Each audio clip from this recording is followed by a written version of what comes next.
Hey everybody, this is Rydo, and we are back to another live stream slash recording of Hearthstone. You may notice that I am twice as loud, and some other things have changed too. I'm setting up for something I realized I should have done probably last year, but definitely need to do this year, which is coverage of E3. So, as long as I don't oversleep through all of E3, there will be at least some streams, as long as I can get those streams, in which I will talk over them and play Hearthstone is the plan right now. And because of that, I've decided I wanted to set up some things.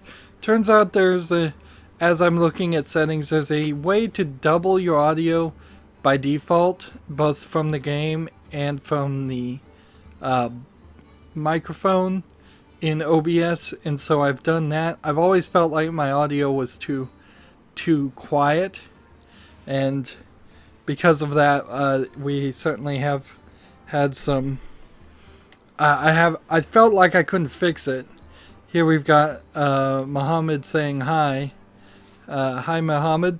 You may notice that your comments are going to show up at the bottom, as they may have to scroll a little bit. I can't actually see them myself as they appear to you. And the only way I've even gotten this to work is by borrowing a second TV to plug into my computer. So as I'm working on different things, I'm realizing that even though it will push my graphics card a lot, I kind of need like 4 1080p TV monitors plugged them into my computer. One in which I can watch what's being recorded through the OBS preview. One in which I can watch the comments on YouTube, because the only way to record the comments to get them on screen is for it to have its own monitor, as best as I can figure. And one extra one in case I want to do 2 different things. Here we can see we reached rank of 20. Shield Bear did not do very good this season.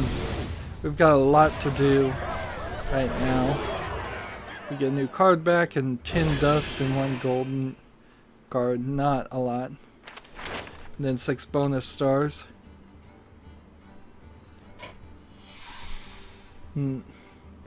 Buy one then, says Muhammad. Yeah, that's my plan, I suppose, is the budget is to buy not one. I will send some money. There's no way for you to send me any money, sadly. But yeah, I am certainly of that opinion that I think I can do a lot greater things if I had 3 like just really small 29-inch monitors. In fact, they need to be pretty small because I don't have a lot of room in my setup. So, and they don't need to be computer monitors really, they just need to be TVs, as long as they do 1080p.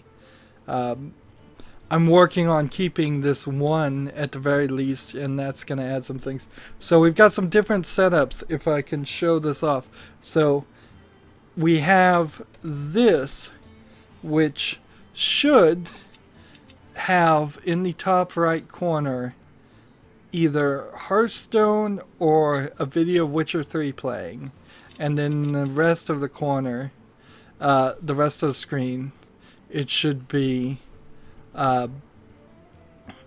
either the opposite, so Witcher 3 and Hearthstone. And see, I don't know which setup I just hit, but it should be one or the other. And then I have this, which is the exact opposite. So now the video should come up to full screen and Hearthstone should just be in the corner.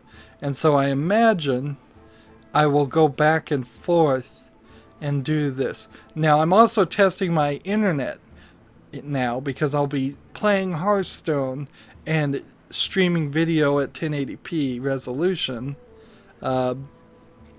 And so there's certainly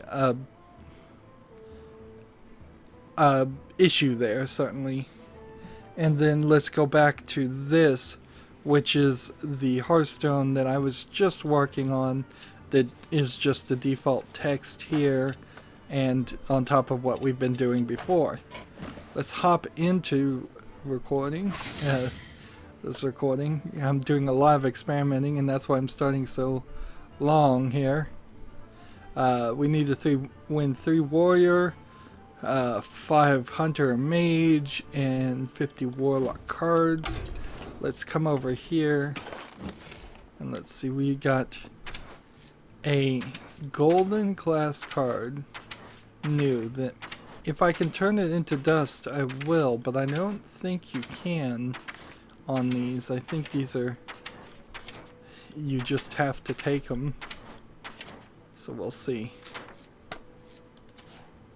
Now I can disenchant it for 50 dust, so I'll do that. And then come over here on card back and make this our favorite. And that's all we need to do. And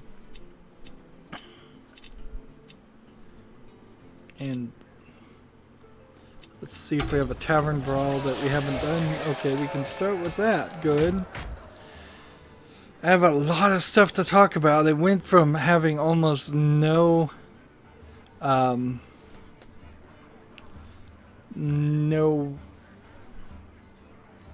thing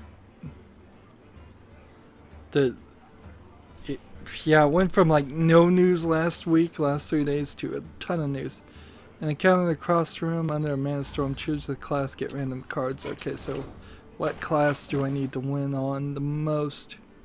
5 games with the hunter and mage, so we'll try hunter, I guess. And hop in here. Mohammed, if you right now, because there's no reason for me to set up a Patreon or anything like that because there's just not enough friends. So if anybody really wanted to support me financially, you know, the best way would be in a weird kind of trade. Like the Steam Summer Sale is coming on pretty soon, so if you were going to say friend and gift me the equivalent of a TV or 2 or 3, if that's how you wanted to do it, that would be about the only ways. There's things like The Witcher 3 in particular that I got on Good Old Games, so I don't have the Steam version of that, so that would be one. There's plenty of AAA games in general that I just don't have, so that would be about the only way I can right now accept donations that I know of, because I really haven't done a lot of that. I imagine I could do some weird PayPal thing, but I've heard PayPal is not trustworthy with money or something. Like, I don't know. There's probably an email you could email money, but like I don't want to get into that. It's too dangerous.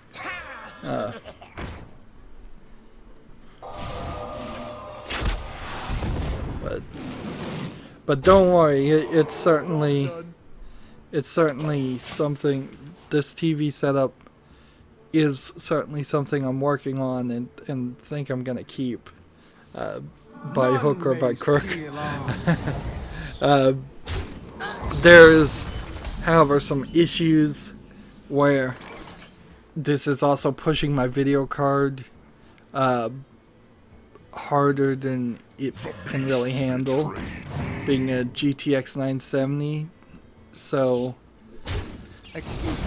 I feel like if I got a 1080 Ti video card and used that specifically for gaming and then had the second video card running all of the other monitors, that would be nice. I'm not sure if at that point, though, you're not pushing it to the maximum, because if you're running 4 1080p monitors, you're effectively running one 4K monitor, because that's what it's almost exactly the same.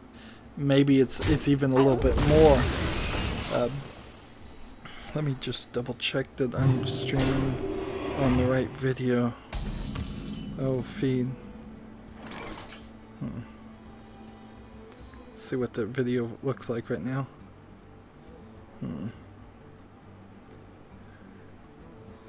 And see, I've realized, for instance, that I should have chat,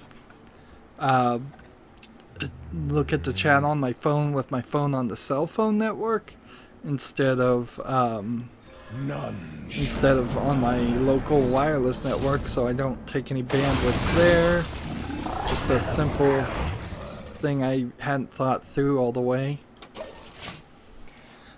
So let's see, is there anything else?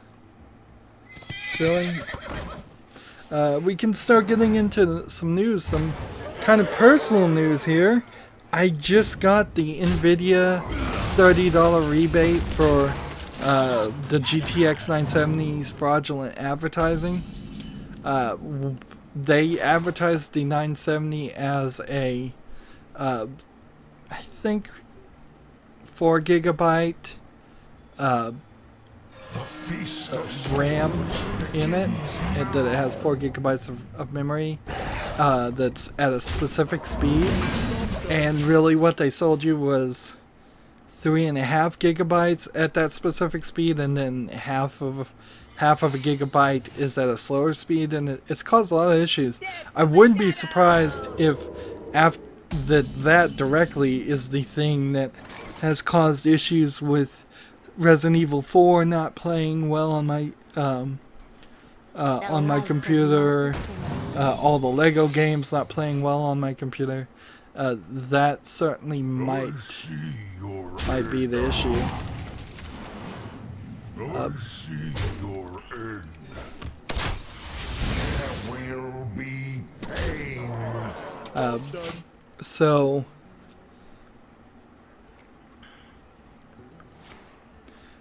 yeah, I guess maybe. Man, I'm all over the place. Let me take a breath and remember what I'm talking about. Yeah. So just now, that settlement has sent me a letter saying you need to fill out this information and send it back to us, and oh, by the way, you only have a month for it. And that settlement got announced probably 6 months ago. Light it up. So it'll probably be another 6 months before I ever see that $30. By the way, there was a rebate I also filled out for that video card that never showed up. And that seems to be typical for any settlements or rebates for me, is that the money never shows up, and it's all just kind of pretense and a scam orchestrated between the guilty parties and the lawyers. I'm not particularly one of these people that just thinks class action suits shouldn't be allowed. In general, I just think that, as most people probably think, that the lawyers who do all the work seem to take all the money, and honestly, I don't feel like for completely false advertising that they should just be sending me $30 for what was a $250 video card. They should be replacing my video card with what I actually thought I was buying. And that would have been the right way to treat your customer, and of course, it doesn't matter. They still got my money. Mohammed says, oops. I can see the chat now on a couple different places. Let's go through the news. PC Gamer gave Friday the 13th a 75 out of 100 score, which I'm a little... Reno, says Muhammad. Yeah, he did play Reno, and that's why I'm not succeeding. I almost won. Like, I don't know if that's fair, honestly, to give such a high rating, and this really boils down to so many video game reviewers incapable of giving a game less than a 7 out of 10. Like, when your game gets hit by server problems, and even when it is playable, it's still buggy and doesn't look that fun.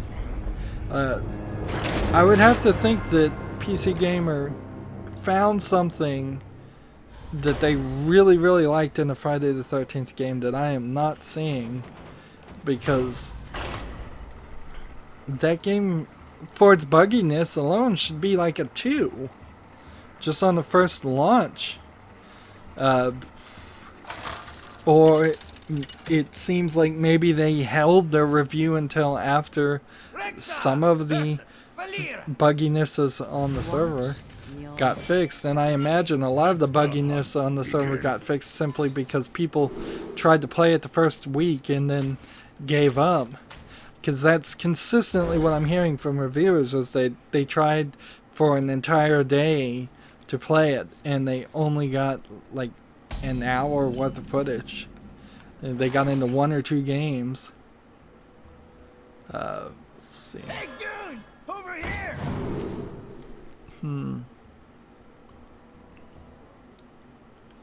I'll do that. Job's done.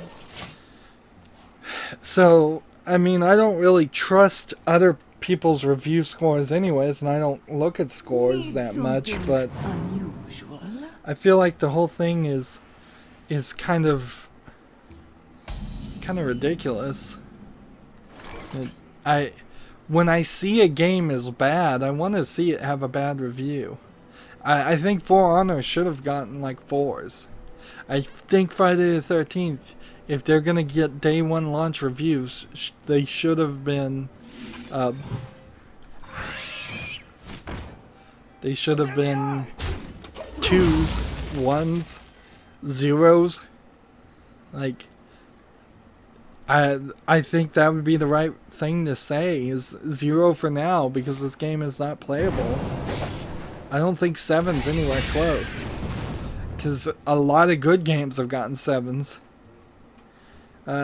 Moving on, since I have so much to talk about, and I don't know, this will probably be a pretty long stream, honestly. Last stream was pretty long too.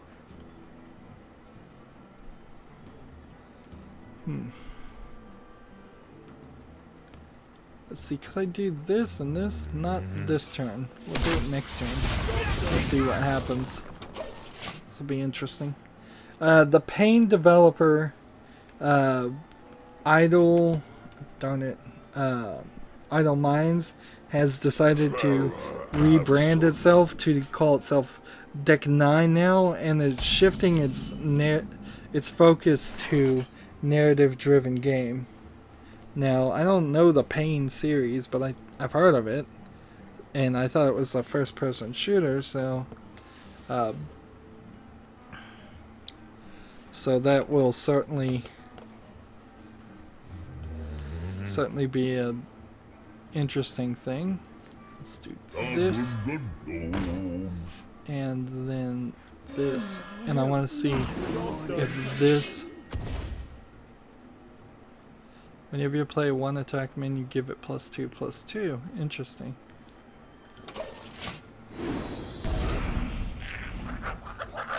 And I was thinking maybe that would get it +2/+2. Alright, what is... Ahmed said, messages take time to reach you. Yeah, they do. And this is not even slow mode on the chat. So, That's just how YouTube puts its bandwidth for lower YouTubes, and certainly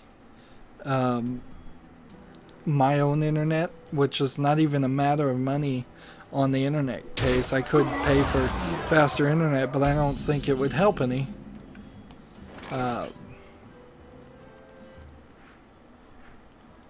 Deal 3 damage. Hey, goons! Over here! Let's see. For each damage friendly minion character.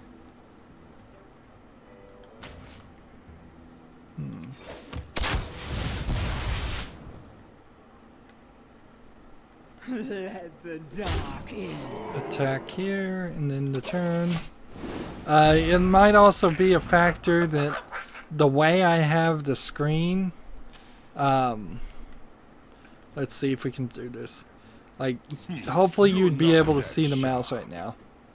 Like, it may be that messages are not rolling up for as much as I have it placed on the screen, so I might actually be seeing the chat and not showing it. Getting all of that aligned just properly has taken a lot of time, and that's certainly why we're starting later today. Prey just now gets proper PS4 Pro support, which is an interesting question. Is that something that is a valid thing to complain about, as far as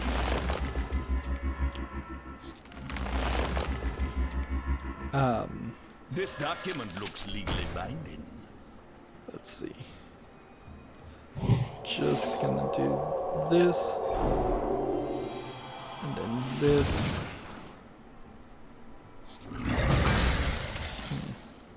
There they are! Let's go ahead and kill this. I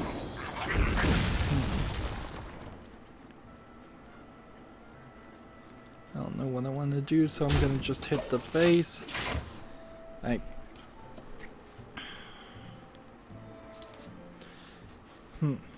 even though I am saying I would like to have 4 things going, I could certainly squeeze multiple windows sometimes on the one screen, and just doing a 2-screen setup might help work.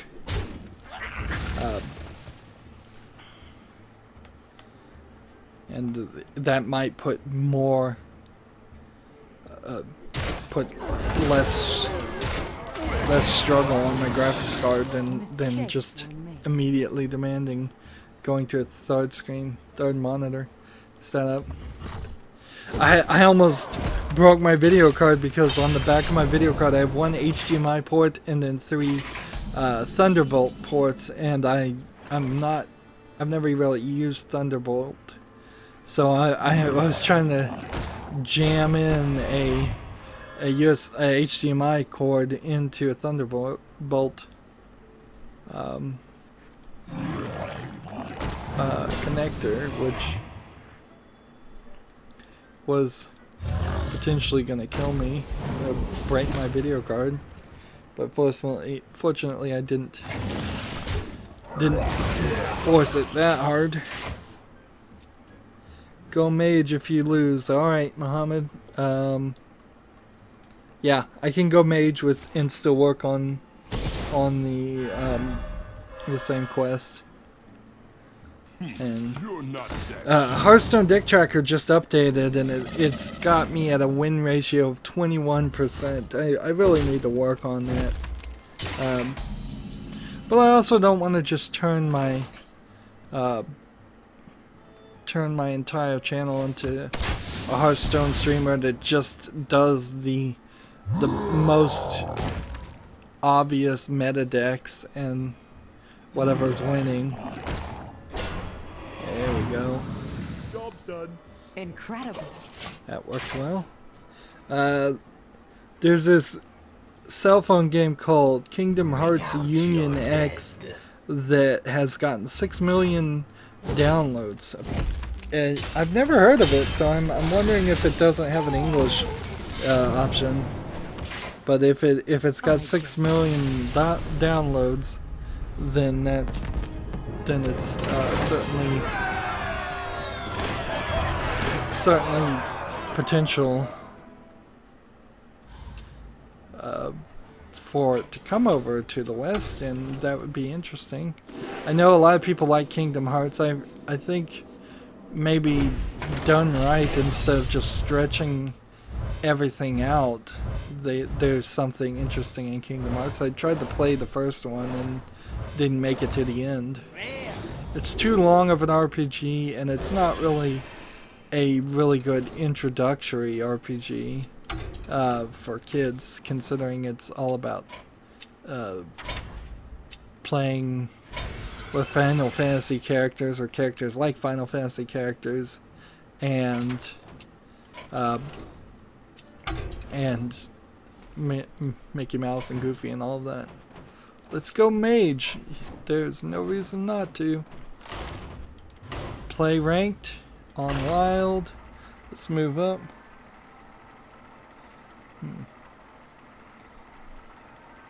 My phone's timer is vibrating like crazy. I guess I could just maybe snooze it. No, I don't want to snooze it. Just leave it alone. Victory or death! You asked for it. So, this is a bunch of battle cry things. When I kind of squeeze through this, it will be slightly different as I cover E3 streams, because it's gonna be really long. There may be times when I just run away to eat or go to the bathroom, since it's only one of me streaming, and I'll try to put text on top of the screen when that happens. E3 happens in a couple of weeks. I thought it was this weekend, so I wasn't even sure about the date. So the TV I'm borrowing for like 2 weeks from somebody, and they're not particularly happy about not watching TV for 2 weeks. But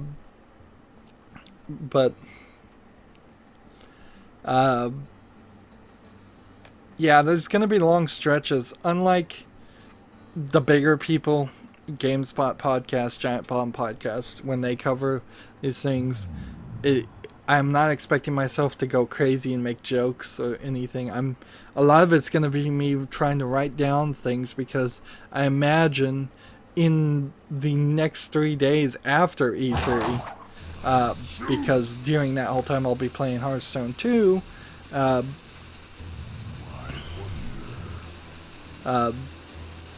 I imagine I will just reiterate all the important things at E3. So hopefully there are a lot of important things. I'll be writing things on my whiteboard instead of reading things off my whiteboard, as far as notes to talk about. Nice to meet you. So fun. I must choose.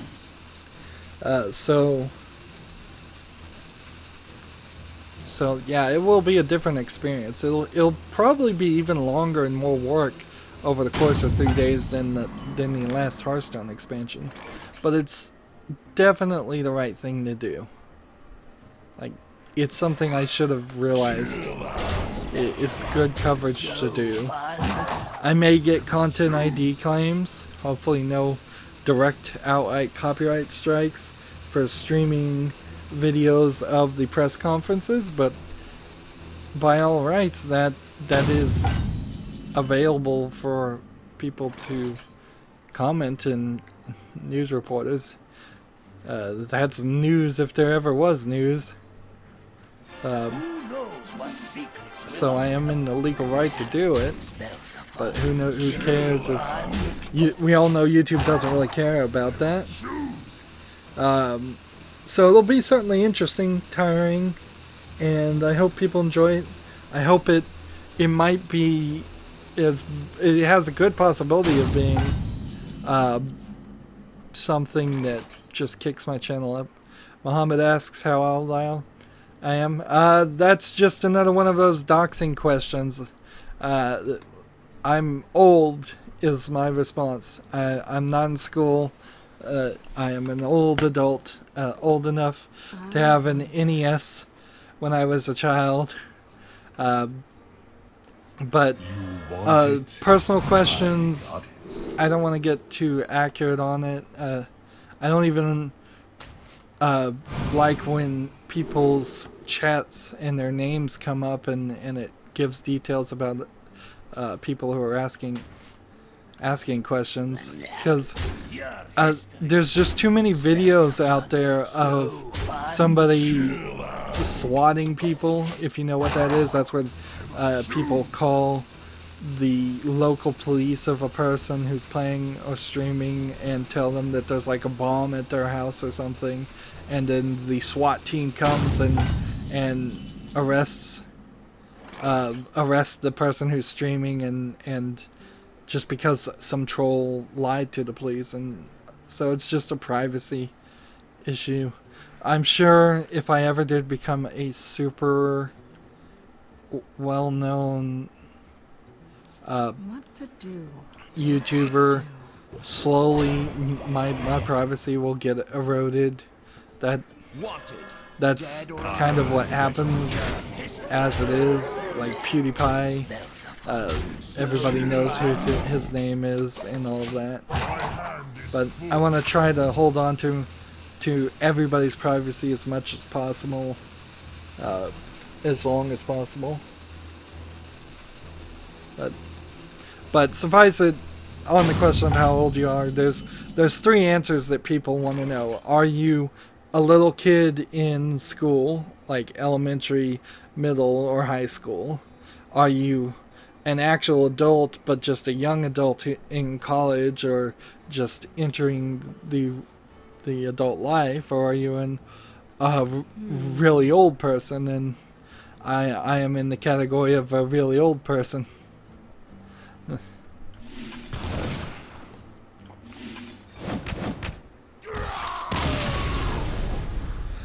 Moving on with the news. Yeah, that's what I'm doing. I'm covering the news. Well, that mage worked mostly because the player didn't want to play, possibly because I'm streaming the video at 1080p right now, and so it'll be really difficult, I suppose, just to do like this and then this and then this at the right times, and I won't even use this setup probably at all for E3, so I'll just be switching between 2 scenes. Square Enix is working with the Bulletstorm developer on the new AAA game. Apparently Gearbox is not involved in this, which tells me more than likely the only thing I think you can take out of this is that Bulletstorm developer, People Can Fly, that's the name of them, is low on money. Really, really low on money. They were republishing a remastered version of Bulletstorm to get more money, to keep them alive as a company while they could secure some new work. And now they've secured some new work with Square Enix on a new AAA game, which is really, really weird when you consider that Square Enix just started trying to get rid of IO Interactive and the Hitman series. Although they don't particularly care too much about the Hitman series in general, I feel like they probably have had some bad blood between Square Enix main people, the people in charge, the bosses, and IO Interactive. And that you would get the ultimate confirmation that it actually was bad blood if it turns out that they're selling one company to bring in a different company. And it would be even worse if they bring in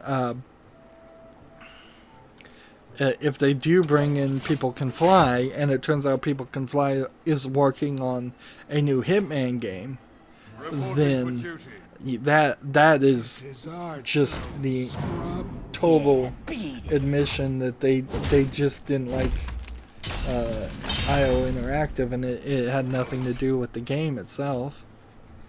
Deal 1 damage to all enemy minions, and I think we'll do that. Light your fire. Draw. Nice to meet you. The other thing, if People Can Fly is not working with Square Enix to do a new AAA game, the more likely thing, I suppose, is that they're working with them to do a Marvel game. So what's a game where you can run around and shoot and have all kinds of effects? Unless it's a Deadpool game, which maybe it is.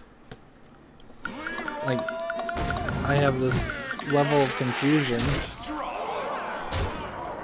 Like, it might be a Deadpool game, really. Tactical error. It could be a Deadpool game, it could be a Punisher game, and that's kind of the only games in the Marvel universe where it would be somebody who's shooting guns a lot, unless they're doing some kind of Agents of S.H.I.E.L.D. thing where you're gonna run around and shoot guns and have all kinds of abilities, or some kind of Inhumans game, which I don't think they're gonna be able to sell an Inhumans Marvel game. Or People Can Fly is gonna make something that is completely different than a first-person shooter in the form of a Marvel game, and I don't know what that would be at all. It's kind of impossible to figure that, to guess on that one. So this will be very interesting when we get more information about it. But it also kind of makes it a scary situation for People Can Fly, because they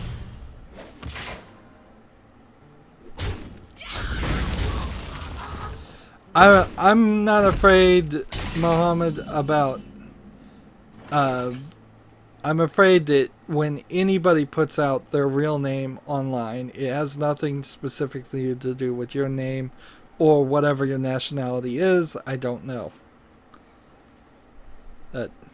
I'm not going to make assumptions on that. What to do? What to do? I know Mohammed is a very common name that covers about 1/3 of the planet, so, and you could be anywhere for all I know. And I don't really care to know, because I don't want details about you in the same way that I don't want other people to have details about you. I just want to try to respect everybody's privacy as much as possible. No friend. A tactical error. There was a guy named Jake about a month ago that was on here, and he had his full name come up in chat too, because this is mostly, I am a YouTuber, but I also go by my YouTube handle of Rydo. Yeah, I am a YouTuber right now, obviously.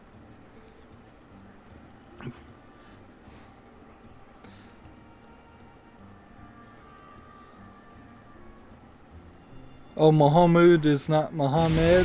Okay. I thought it was just a different spelling of that, honestly, but I am completely ignorant on that point.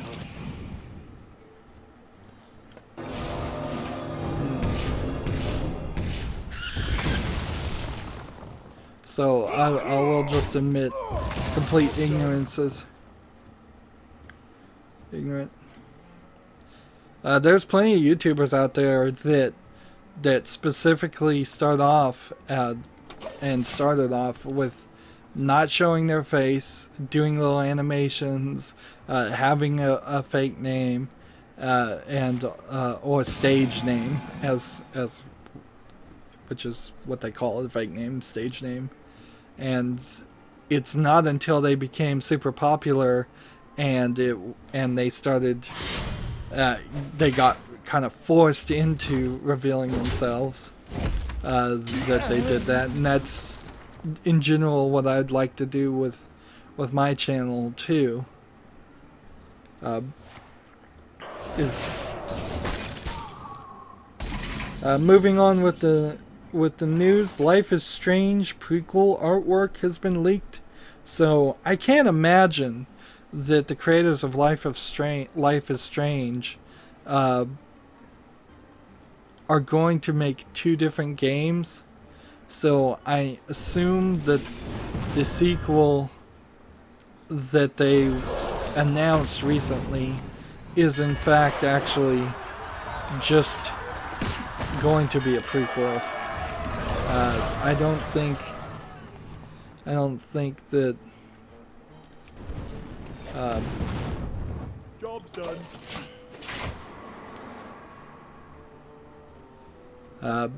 I don't think they're making two games.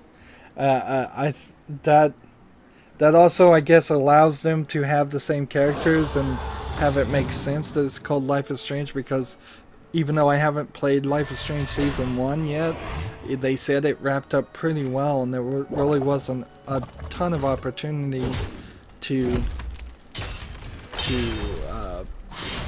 go further from that point into the story. So the assumption was in the Life is Strange sequel, until this new information came out, that they were going to Wanted, dead or alive. that they were going to just tell a new story in the same style. But it doesn't seem like that's the case. Deal 3 damage to all minions. Wanted, dead or alive. A tactical error. Just gonna have to kill this one manually. Thank you. There was a Friday the 13th patch. It killed some bugs and improved adjacent spawning randomness. I thought the most interesting thing that they improved there is they turned down the intro volume. Well played. It seems like something you should have finished before you release your game, is having the audio normalized to whatever you want it to be. Let's see. Let me check the chat here. Yep.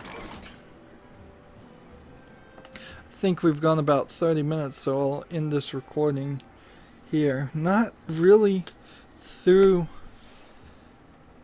as much of the comments as I would have liked. What to do? Let's see. Do. Do this. That was a mistake. I should have attacked with this. But I can still do this. Do this. Attack here. Play this. And go like this.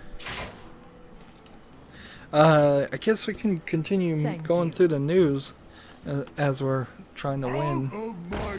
Microsoft has done a Netflix Live subscription service called the Xbox Pass. That's now live. It's not for video, of course. It's for video games. And I dropped my mouse, so I have to pick that up. It's not a terrible idea to have a subscription service. One problem with having two monitors is if I move the mouse over this way, it can actually go one monitor length extra to the side. You want it? I got it. Give me something that... Amazing. Let's see. I don't know though. Maybe that would work for kids. Like, instead of going to GameStop or any other place that sells video games, you just tell the kids you have the subscription service, and I think in the service you can play the whole game all the way from beginning to end. So I don't think it's a case of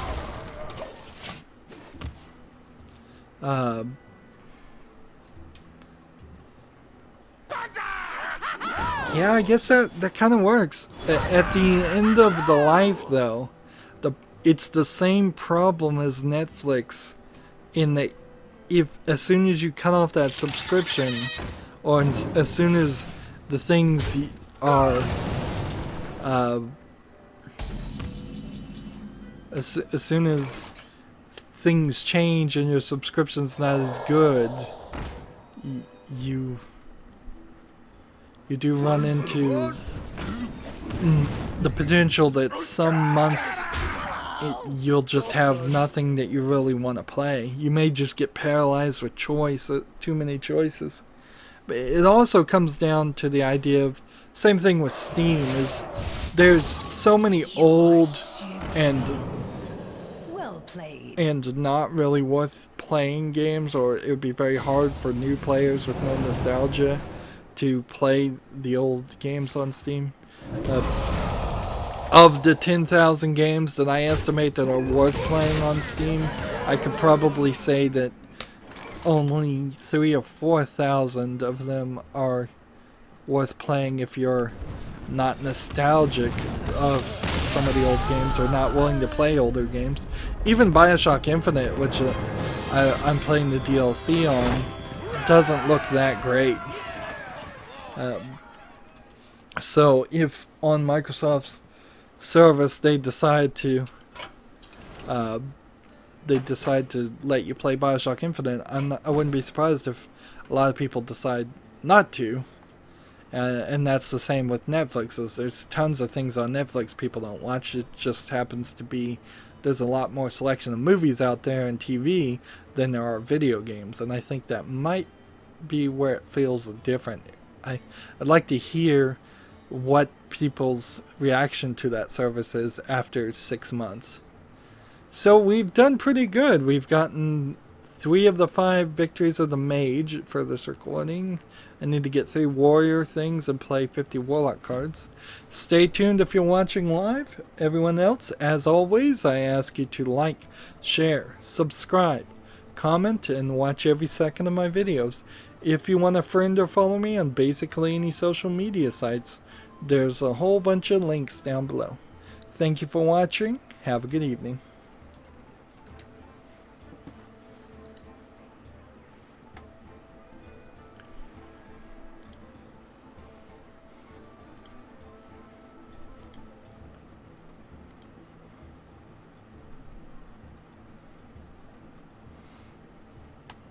Okay, so this is not quite working. I need to move this position. Let's see, edit scene. No, I don't want to edit that scene. Put the screen. Here we go.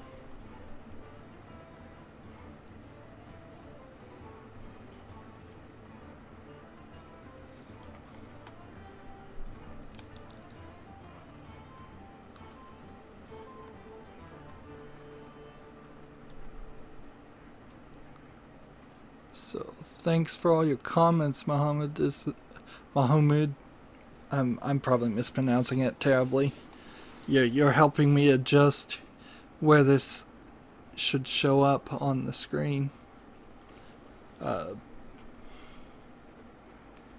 Amongst other things, of course, comments are very helpful everywhere. Did that get to his last comment? Yes. Alright.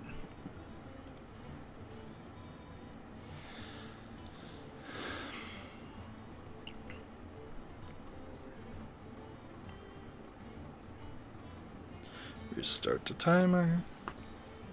Get a sip of water.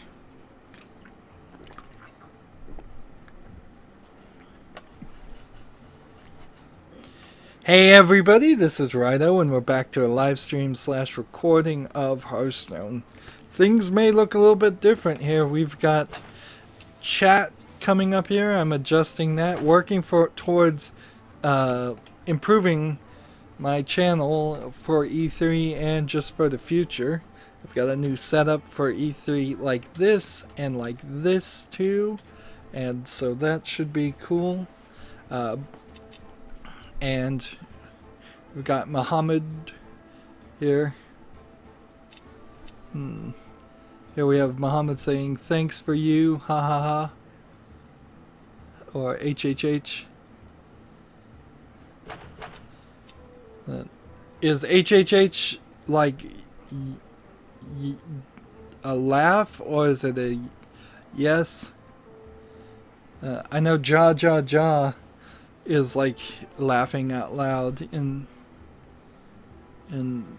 depending on what language you're speaking, or your native language. Anyways, let's move on. We need to get 3 games with the Warriors, so let's play this. And let's see, what will we win if we play with the Warrior? How can we win? It's a new month, so we're at the low end. We don't need to play Warrior cards, so let's play this in Rage Deck and see how this works.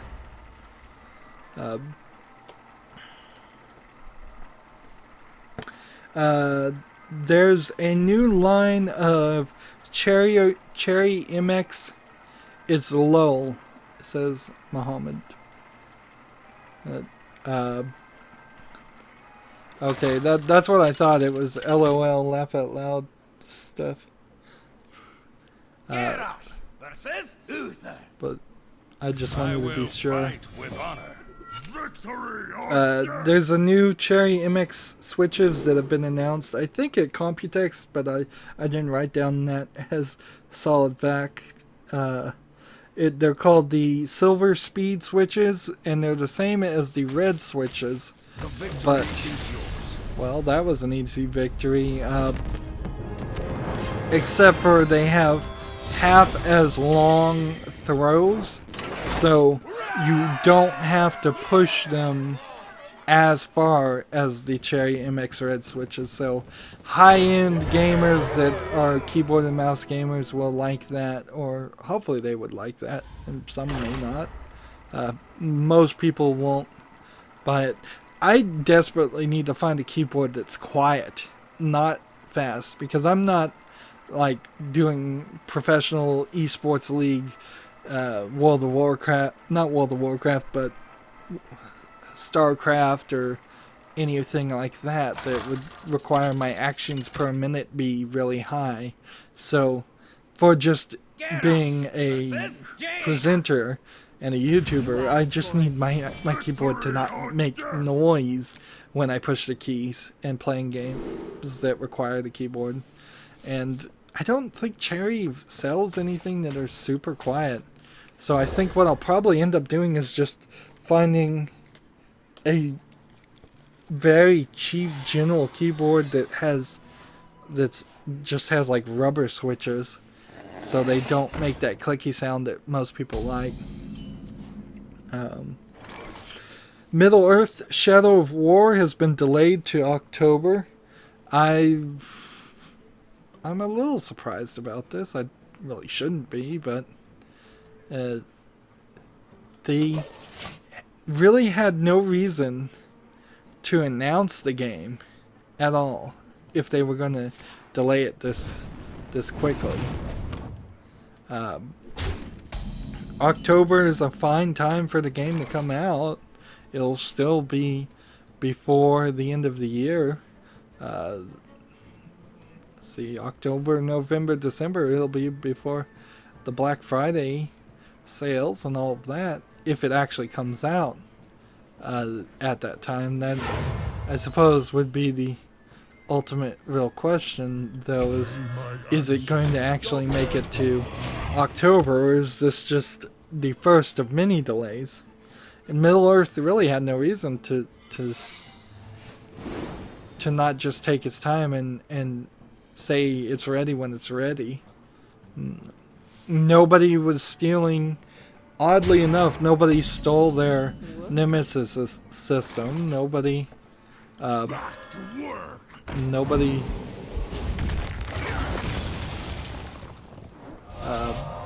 has bothered to do anything close to what they were doing. And while it is kind of a grindy game, in a good way, I mean, it was designed to allow you to grind it more if you wanted to. Middle-earth, Shadow of Mordor. It's not. I don't think it's really competing with anything. Made to fit. Its time slot and release in October might be competing with something. Maybe that was why it was delayed, but there's not even a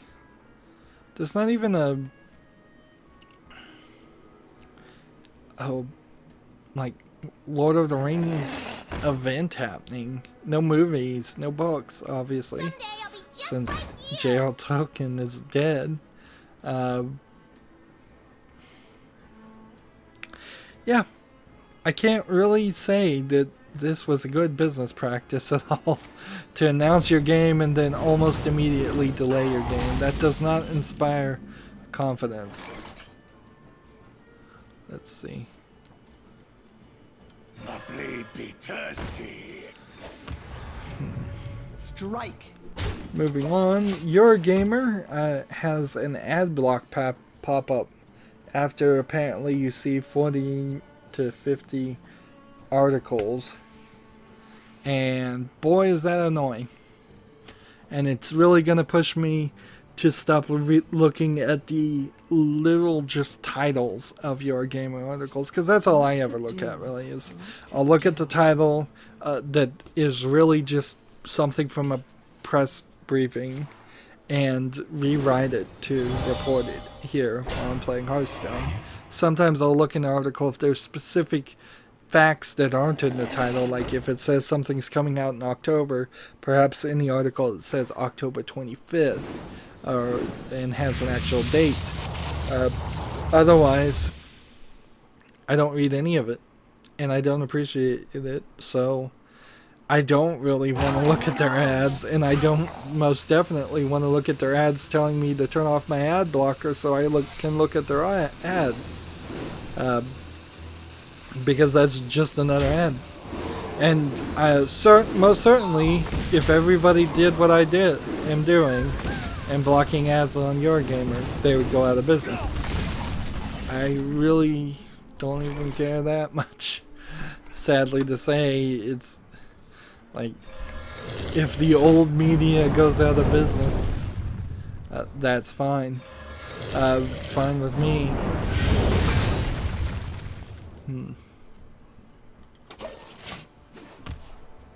And see, I might have considered doing it if I thought for a second. I might have considered turning off ad blocker if I thought for a second their website wasn't going to be full of ads. But I can tell you right now, or my assumption here, is if they're willing to pop up an ad talking about the fact that you have an ad blocker, they're probably willing to do everything else to irritate a person who's viewing their site too. So I don't feel for a second that it's gonna be this just conservative, there's one banner ad at the top. I feel like as soon as I turned off the ad blocker, it would be 30 ads on the sidebar and 30 ads in the middle of the articles and 30 ads above the and so that's just a minor annoyance, I suppose, and I really there's no point to this conversation other than to say I once again absolve anybody for running an ad blocker and watching my channel, because I get it. I totally get it.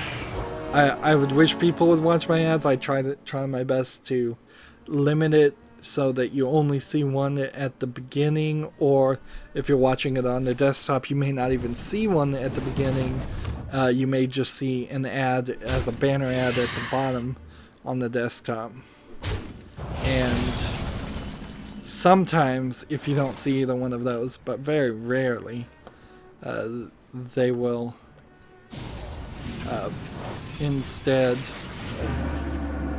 put ads at the end, and I don't think it's supposed to be any more than that. Now when I'm streaming, I do a little bit different than that. Like, I go 30 minutes and then I roll an ad in between every 30-minute recording, but that's the equivalent of what you would get watching my pre-recorded things. Often my pre-recorded videos are an hour long, so there's only one ad there. Unfortunately, I can't really control what shows up. That's just YouTube picking what it thinks will best interest you. So I can't attest for any of the quality, and neither can YouTube, really. Speaking of which, I guess we might as well talk about this. YouTube just put out a announcement saying that they've gotten a significant amount of the advertisers who gave up on their on working with them. YouTube has gotten them back. So since the beginning of the year, YouTube has been very short on ads, and YouTubers in particular, have been complaining about seeing like an eighth of their ad revenue. I really haven't been seeing that. If anything, everything's coming up cherries for me. An old slot machine reference. My channel's fine. I'm getting about $1 every week, which is not a lot, certainly, but it's more than my channel ever has done before. Maybe after E3, we'll see that bump up to $10 a week and stay consistently there. That would be nice. Maybe after E3 we could cross our fingers, go to $100 a week, $400 a month. It's still not a living wage, but it certainly would be a major improvement. But yeah, YouTube said they've gotten almost all those ads back, and on top of that, they've added some more limitations on what ad-friendly content is. So just so everybody knows, I guess, now they're specifically saying anything that's hateful, incendiary, demeaning is not going to be ad-friendly. So they're making it very, very clear as much time. And I wouldn't be surprised if YouTube says this over and over and over again. It's like, if it hurts anybody's feelings, it's not going to be ad-friendly. If it's demeaning, if it's provocative, if it's anything other than what you would be allowed to show on a Saturday morning cartoon, then it's not going to be ad-friendly. And that's it. Now, interestingly enough, I think one of the things that they added might specifically be from Disney Direct. Like, Disney handwrote this rule, because anything that uses a family-friendly character, which I assume has to be like directly involving a like Mickey Mouse or something like that, or like because you can't really say Peter from Family Guy is a family-friendly character. That's Wow. just not gonna be accurate. I'm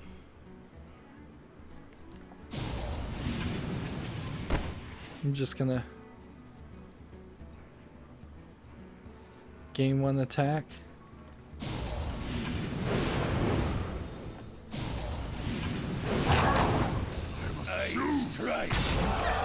There we go. That was probably silly. So yeah, if you wanted to satire or criticize Mickey Mouse or some other family-friendly character, I suppose, like you couldn't even say Bill Cosby nowadays. That wouldn't count.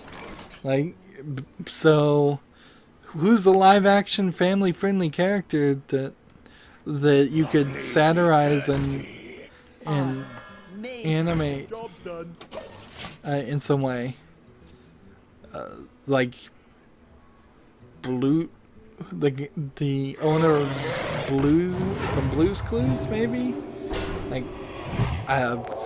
maybe some of the kids from some of those really early Disney shows again, but that certainly wouldn't be any political leader or anything. You can't claim that they are family friendly. Of course, you can disallow all of these things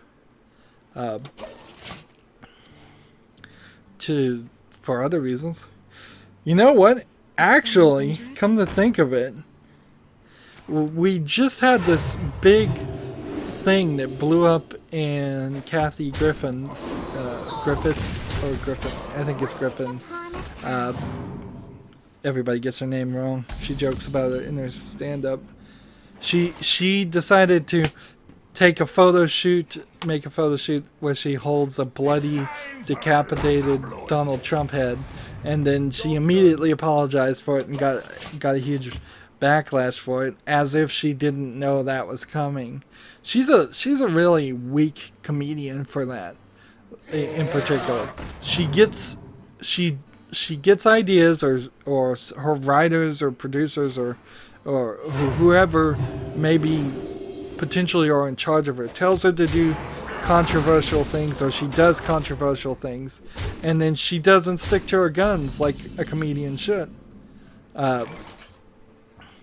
And instead of doing what I would do if I was a comedian and just saying, yeah, I did it, you saw me do it, and I'd do it again. I intended to provoke you, and that's the satire, that's the comedy. That there's an argument that says I'm here to make you feel something. Did you feel something? Okay, good. But instead, she apologized for that. What's funny there is, if we want to get into really like tinfoil hat conspiracies, that's probably the most offensive, violent, and bloody thing that's been on YouTube, and been mainstream on YouTube at least. I'm not gonna win this. I've already lost. I burnt too hard, too fast at the beginning, showing off instead of actually holding back some cards. So if you wanted to get tinfoil hatty and just conspiracy theorist, was this yet another attack by the old media against YouTube? Were they thinking, or can you make the argument to say, oh, look at YouTube, they allowed this horrifically gory thing on their site, where any newspaper or old media thing, any newspaper, TV channel, anything like that, would have censored that out and not allowed it. I mean, it's really creating the controversy directly, which, that's what the PewDiePie Wall Street Journal thing was doing too. It was creating the controversy directly, but they hit it a little bit better than what this was. I'm gonna put that clearly, heavily into a conspiracy theory nut idea right now. There's really no way I would ever be able to prove that Kathy Griffin put objectionable material on YouTube in an attempt to make YouTube look bad to advertisers, in the same way that Wall Street Journal wrote an article to make YouTube look bad to advertisers. And frankly, I don't think it's going to work. But it's something to think about. It's a fun thing to give consideration to, I suppose. Moving on, Warframe has decided to partner with Top Cow. I'm not sure if Top Cow is owned by DC or if it's an independent comic book publisher. Right, I think it was independent for a long time, but it may have been bought out by DC. And so the Warframe video game is going to get a comic book series. There's a lot of Wonder Woman hype right now, particularly for girls. The Alamo Draft House in Texas is having a girls only night where to watch Wonder Woman, and there's Google is trying to use Wonder Woman to teach girls to program. This is all good and fine and well, I suppose, but I think they're really missing the fact that there's a ton of guys who like Wonder Woman too. And frankly, Wonder Woman for the DC Comics is kind of one of the worst treated comic book series of the major characters. You very consistently have an effort, at least, to have good Superman and good Batman. But Wonder Woman, sometimes it doesn't really matter. And sometimes it's good, sometimes it's bad. And then you also need to take in the fact that Wonder Woman originally is just a character that was drawn and written by a guy who was into bondage fetishism, and there's evidence to back that up. That's not just speculation, so you can go look it up. He oddly was also the person that invented the lie detector, and that doesn't really work, so he unlike say Captain Marvel or Miss Marvel, where I feel like the characters were written in a more modern age and done to be more empowering, it's still very much, I hate to use the phrase male gaze, but Wonder Woman really was written from the male creator's perspective to make her look dominating and attractive to the creator. So she's not this huge icon, but I mean, you can overlook all that, certainly, and if the new movie is as successful as people are claiming it's going to be, and we shall see, I'm very iffy about that one too. That will be interesting. Even if Wonder Woman is a smashing success, she still has to get paired up with a not very popular Batman and a laughable, just going to get laughed at Aquaman, and Superman probably will come up in there too. I also have this idea that the actress who's playing Wonder Woman barely even speaks English. I don't think so. I don't know how she's going to handle being in these series of movies. She was hired for her appearance again, and that's Hollywood being sexist.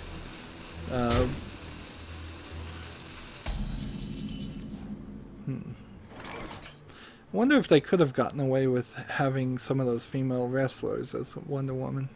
Then she would have been able to do most of the actions. Honor, made to fit.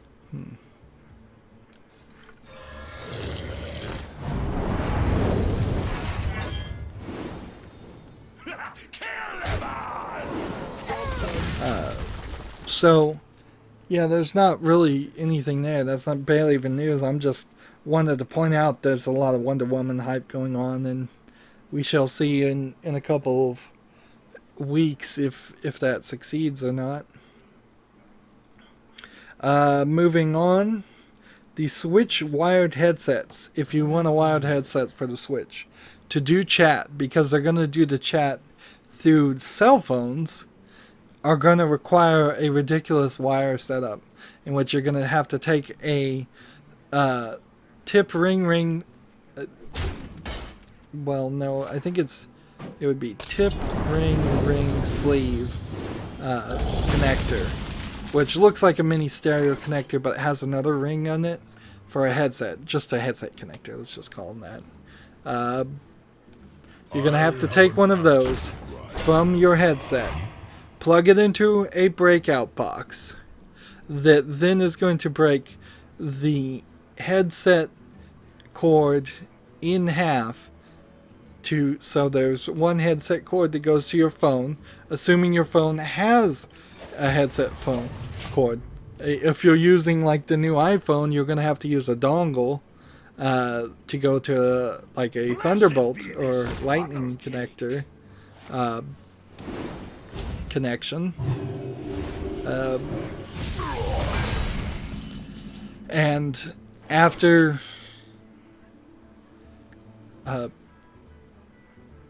and then your second cord from that breakout box will go into the audio headphone connector of the Switch.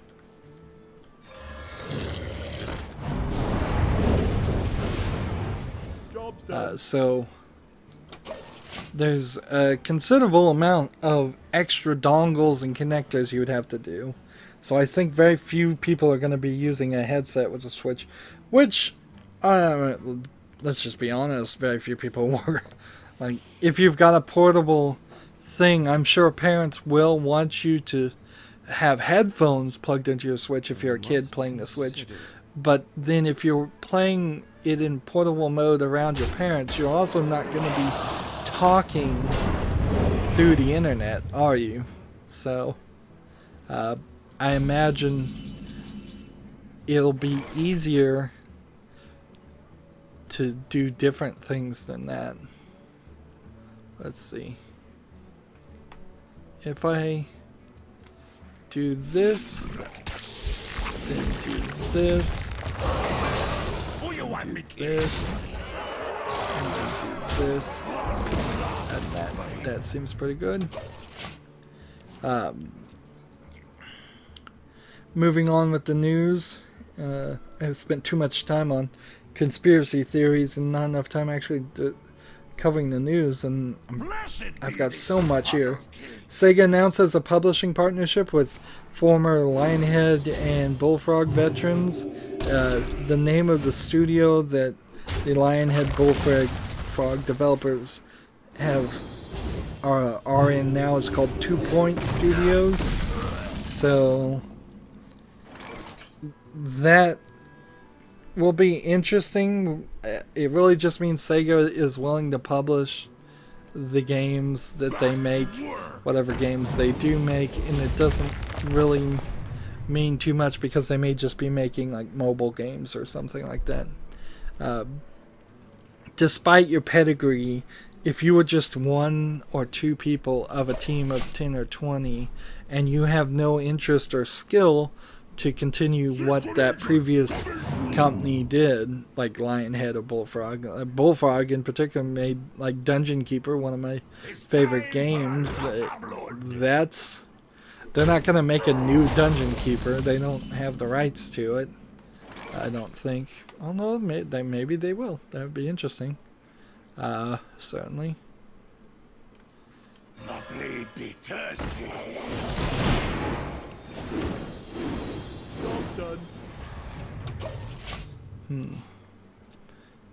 Let's see. The App Store developers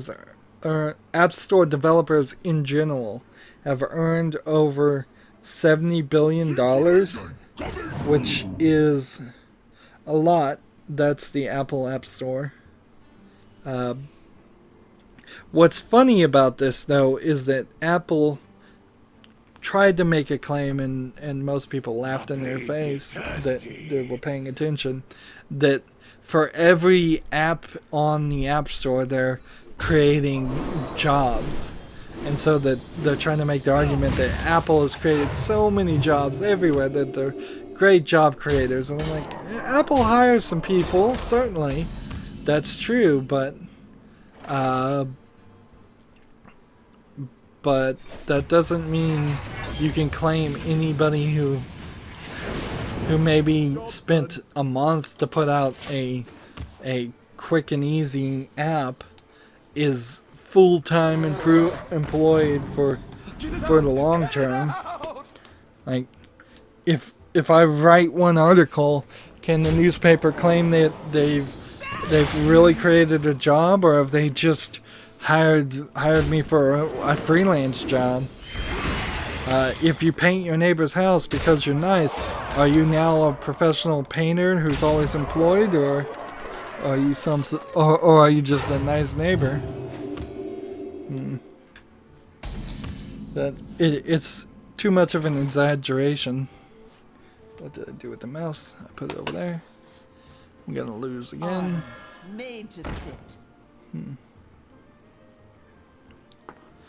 Minecraft, the Pocket Win 10 version, just now gets 1.1, the Discovery update, which adds llamas and shulker boxes and a couple other things. I just wanted to point that out because, man, is that far behind. That is really, really far behind from the Java version. I don't see why anybody would want to go to the Pocket version from playing the Java version. A new Tropico was announced for PS4, Xbox One, and PC in 2018, which that means I think I own a few Tropico games. Maybe I should play some of those. That would probably be the right thing to do. We'll see if I can schedule it. Last stream I was looking through all of my, just nobody was on, and I can't blame anybody for not being on because I started so late in the evening. But I was looking through all of my Steam library and just installing games and looking at everything I have, and I certainly am missing quite a few things that I would have liked to have, but it also was an easy way for me to like set the path for the next 6 months to a year. It's pretty easy to realize. There you go, 22 damage.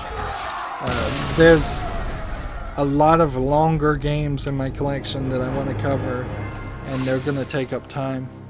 And sadly, I don't know if I have enough time. I push myself to make a lot of footage, and I fear that one day I'm just going to fall behind horribly, and that'll be the day that nothing airs on my channel, or very little airs on my channel. The only thing I could think of to maybe fight back on that would be if I started airing 2 Hearthstone episodes in 2 time slots instead of just 1 per day, or however many I do per day. I think just 1. That would let me burn through some of my Hearthstone collection and build a buffer, but it doesn't really help my channel that much, because then if people aren't interested in watching Hearthstone, then they are just losing something else. Well, we need 2 more victories with the Hunter Mage, 1 more victory with the Warrior, and to play 50 Warlock cards. So we're making good progress, I think, but still a lot of news, still a lot to do. Stay tuned if you're watching live. That's going to be it for this recording. As always, I ask you to like, share, subscribe, comment, and watch every second of my videos. If you want to friend or follow me on basically any social media sites, there's a whole bunch of links down below. Thank you for watching. Have a good evening.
Let me just check all my streams here. Make sure. If the chat stopped working, I'm gonna apologize. I can't really do anything about it. I'm looking at every stream and they all say that nothing's happened in 30 minutes, which is possible. So, I'm going forward. Hey everybody, this is Rydo and we're back to another live stream / recording of Hearthstone. So I've got a lot of setup here I'm experimenting with. One of the things I suppose is because there really isn't a way to do all of this on YouTube streaming like it is on Twitch. Comments that come up, I've got them on screen over here, but they don't fade out, they don't go away. If I ever became a huge YouTuber, that wouldn't really be an issue, but as it goes right now, whatever comment was last will just stay last. So it's almost like a free super chat. You can't super chat with me because I don't have over like a 500 or 1,000 subscribers anyways, but you can just put up a comment and it will stay unless it's horribly objectionable, and then I will delete it. But you're not here for that, you're here for Hearthstone, so let's play. I need to play 50 Warlock cards, so let's do that next. On top of this setup, I also have this setup and this setup, setting up for E3, where I plan on specifically playing Hearthstone throughout all the streaming conferences, as well as commenting and talking. I've got a ton of news to do and I want to get it all done in the next 30 minutes, which probably isn't going to be too bad. Elder Scrolls Legends is now on Steam and Android. It has a spectator and gauntlet mode. Gauntlet mode is for tournaments.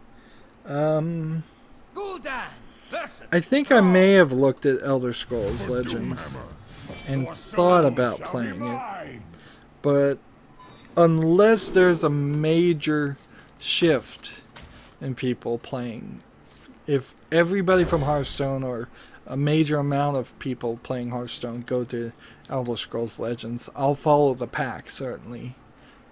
Particularly if the views are still there and people want to watch me play that game. But I don't think I have time in my life to play both. And I don't feel like I want to play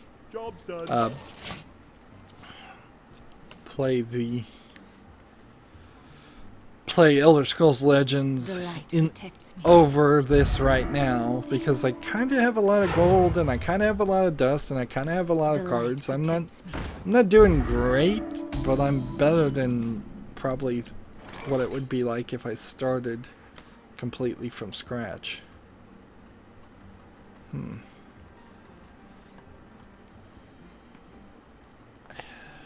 Let's do this and hope this gets discarded. Yes, good. The HTC Vive has now a deluxe audio strap-on. Well, no, that's not what it's called, but you might as well be. It's a deluxe audio strap that adds headphones to the price, to the HTC Vive. Because by default, HTC Vive doesn't have headphones. But it's really expensive at $100, considering you don't get to pick your own headphones. And while they say, people are saying that the HTC Vive really needed this, I kind of feel like for $100 you could get a lot better set of headphones by yourself. Like the Audio-Technica M50s in particular are, I think, what I wear, the AT M50s, and I got them, I think, on sale for $75 to $100, and that's a nice prosumer level of quality of headphones that by a known brand where I don't know what HTC put in its equipment or what the frequency response is or how the quality is on any of those. So, and if say you had like some noise isolating headphones you wanted to do, like the Bose noise isolating headphones and all that, you'd spend $200, maybe even $300 on those, and you still can't plug those into your $500, $600 VR headset. Yeah, it seems like a poor offering.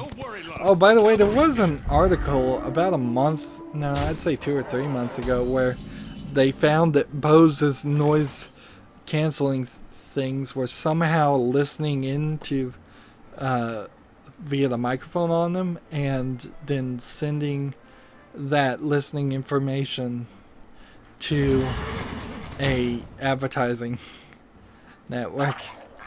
And so they were just illegally pretty much listening in and spying on people so they could advertise to them. And like, what in the world are you doing, Bose?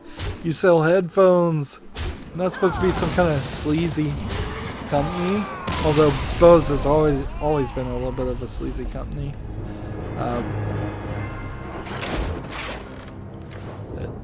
They convince a lot of people that Bose headphones are the best ever, and then the real audiophiles out there that love audio tend to stay away from them because they don't have a flat response rate. They often turn the bass way up, and there's no way to adjust for that.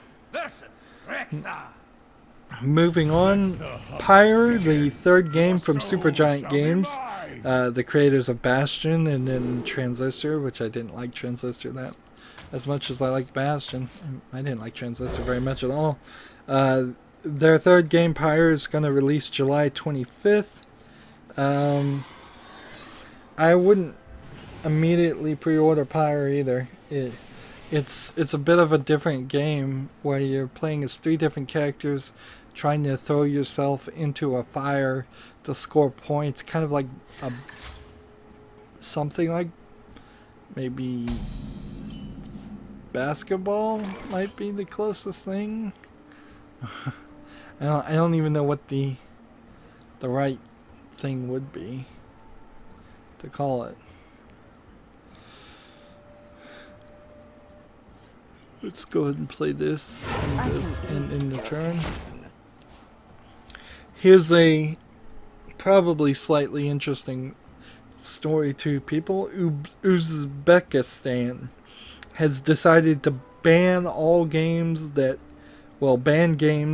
threaten social and political stability. So, I looked at the list, and the list isn't very long, but it is pretty much every AAA M-rated game that's come out in the past 5 years. Oddly, including The Sims 3, so I'm not really certain what they found objectionable in The Sims 3, but probably several things. It seems like they find something objectionable in violence in general. I know in The Sims 3 you can have babies, probably babies out of wedlock. Didn't The Sims 3 also have gay marriage added to? That was something that was either added in The Sims 3 or The Sims 4, so that might be their problem too. But the vast majority of them I would just blanket as, if it's rated M, it's not going to be allowed in Uzbekistan.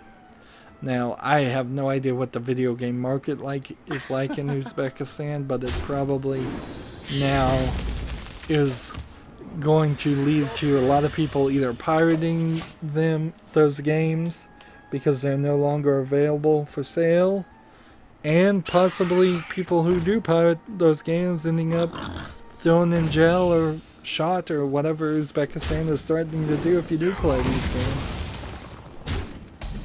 It might not be as bad as it sounds, though. I mean, it may be just a wink and a nod where they say these things are banned, but there's no enforcement and they don't really care. But even when it is a situation like that, it often turns out that you might get in trouble because you do something else, and it's a good way to add on to a sentence or get rid of a political rival. Moving on, a t-shirt for Assassin's Creed seems to have revealed the new character.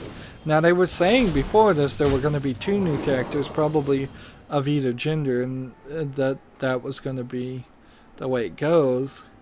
So it seems a little odd, but not crazy, that only one character would be on the t-shirt. His name is written in Egyptian hieroglyphics and in English as Bayek, B-A-Y-E-K. And since it's just a t-shirt, it doesn't really reveal anything else. So one of those, it seems like one of those leaks that's not really a leak. If we're just going to be honest. Possibility. I don't have enough mana. Do that.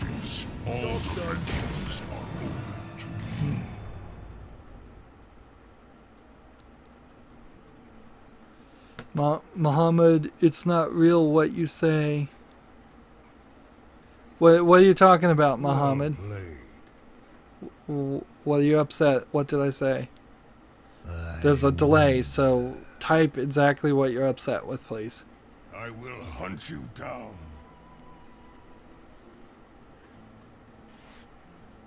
I'm almost out of time.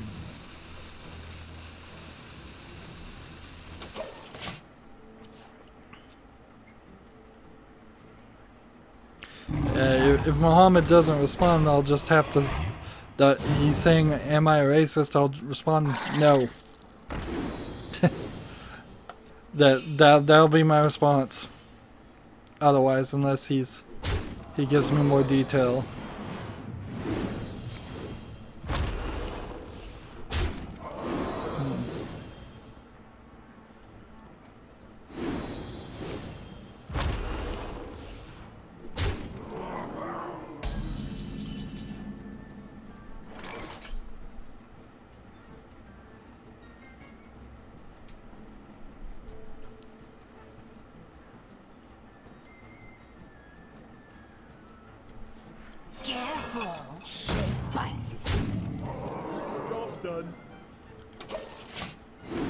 Moving on, I guess. I'll give Muhammad more time to type if he wants to respond. Taken 7's PlayStation VR mode is, according to one article, a low effort bolt-on. Not really.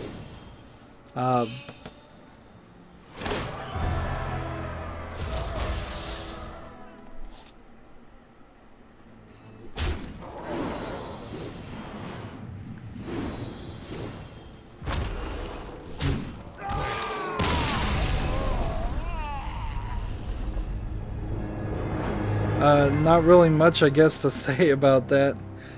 I don't know how you could do a 2D or even a 3D fighter. I guess Taken is a 3D fighter. And put VR into it and do too much with it. Let's go over to casual since we just need to play the story about Uzbekistan. I am not a direct reporter of anything. That is literally the story that I saw. Here, I can retweet the story on my Twitter if you want to read it yourself. If I can find it. Maybe I'm mispronouncing. Your soul shall be mine. Because I was just reading it. Let's see. So unless somebody told me something wrong,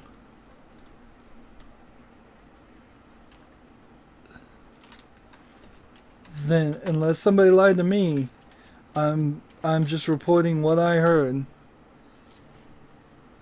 There you go. This was BBC News. You can click on the links in the description to get my thing, and I will post the article to the BBC article right now. It's UZBEKISTIN, and this is a pretty new news story, so maybe you haven't seen it.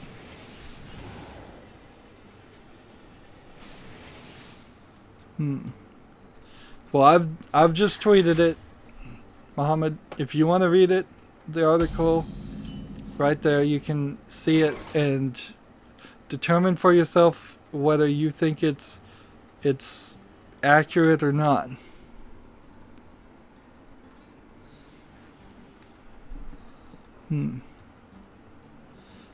That's the problem. Do not watch CNN and not read from anywhere. Well, if I don't watch any news at all, if that's what you're suggesting, then I've got no news to report at all.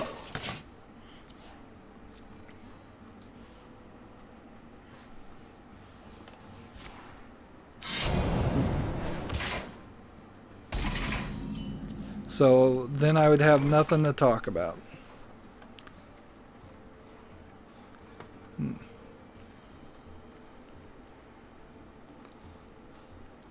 As you command. Honestly, I kind of trust BBC. BBC is, if any of them have any trustworthiness at all, I would say BBC is probably one of the most trustworthy news reporters out there for the Western world and English-speaking world.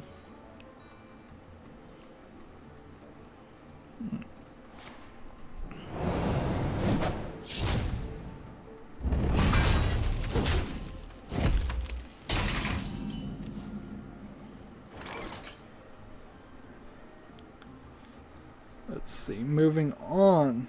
Sonic Mania releases on August 15th and will cost you $20. Which I guess is a slightly disconcerting here, because I just...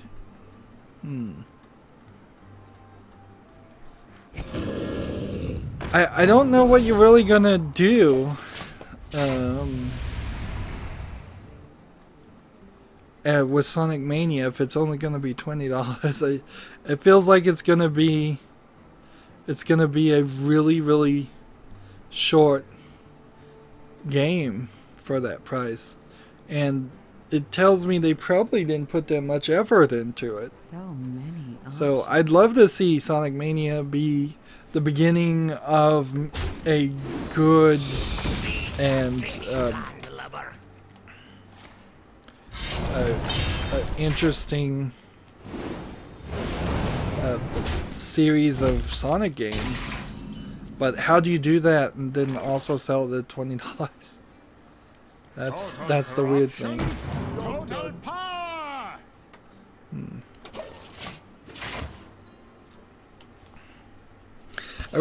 I really can't not watch CNN. That's literally the only news channel that my TV package even gives me. So either I watch that or I watch nothing else. But I do watch it with a grain of rice. I do try to be as objective, and I realize that sometimes they have their own story to put on there, their own perspective. But usually not when it comes to video games, because they don't talk about video games that much. Which means I don't talk about things I see on CNN that much. Moving on. Let's see. Take-Two has acquired Kerbal Space Program, and Squad is still working on it. There is... Let's see. There's kind of a weirdness, certainly, with that, though. Because the squad that still remains with Kerbal Space Program, the people that still are part of Squad, are just the higher CEOs and manager types. All the programmers were let go or quit a long time ago, and those were the people that Valve hired. So, from my perspective, it seems very much like Squad just sold the rights to Kerbal Space Program to Take-Two. And I don't know if they're really going to be able to do too much with it if Squad is still going to be in charge of development, because they really can't make the major changes. Here, moment. The problem is that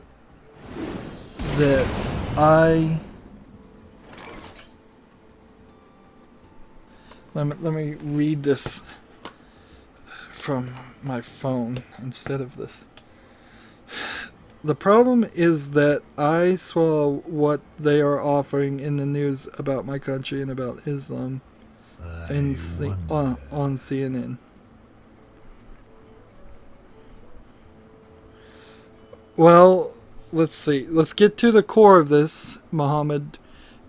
Can you offer any articles in English or any information whatsoever that says that's directly disputing what the CNN article that I tweeted saying? Is Uzbekistan, according to you, not banning these games? Because that would be an inside scoop, really, if that's the case. But I will have to also take it as just one source. So maybe you just haven't heard it, or maybe it got announced by somebody who hasn't announced it locally, or maybe it was just something that was said by somebody who didn't have the authority to say it. All kinds of different things can happen. I would have hoped, and I kind of think that BBC would have done their due diligence and searched and made sure that all of this is truth, and this isn't just them reporting something inaccurately.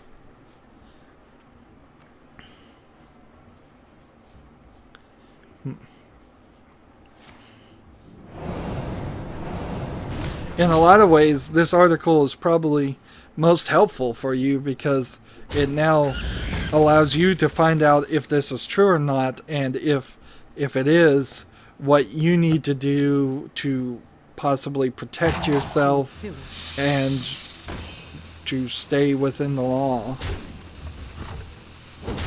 so you don't end up in trouble.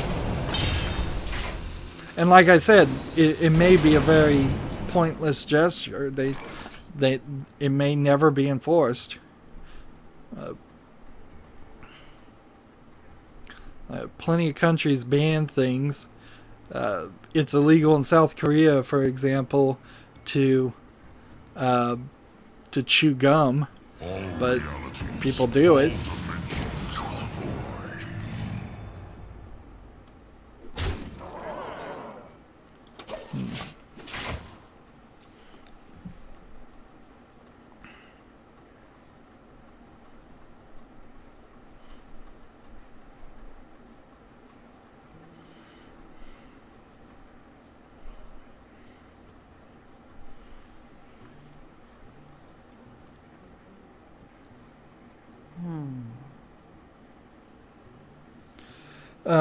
Let's move on with the news. I have a speculation here. LEGO Dimensions has given its final expansion, which was Beetlejuice, which is a weird expansion. Half of the characters that got added to LEGO Dimensions are like things only.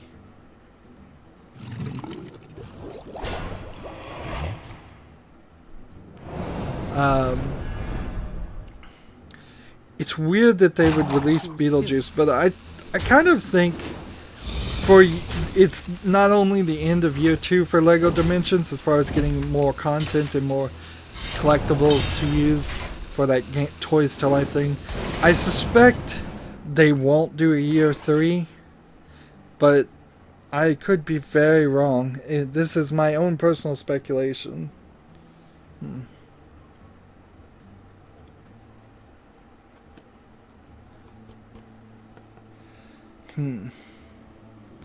Mohammed, I am from Palestine. Are you heard about my country?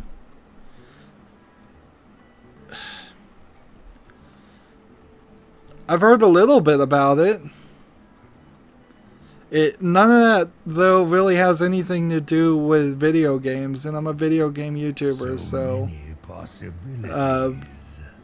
so unless it has something to do with video games, I'm not going to really cover or talk about those things, or even really care about those things. It's not really my focus. It sucks probably for you and all, but like you're getting way off topic here, Mohammed. I literally covered news relating to video games, and it feels like you've taken my news reporting to mean something a lot more than what you should have. So, I mean, I would say if you want to talk about video games, that's good. If you want to talk about general things, that's good. But you're now approaching tense political situations that are going to end up in conversations that YouTube doesn't like. And frankly, I don't want on my channel. Careful, they bite. I can ease your pain. We've got somebody new on the chat, Ketelin, and she's written Saluba. Is that English? Or is this... please type in English, because if you don't type in English in my chat, I can't tell what you're saying. And if I can't tell what you're saying,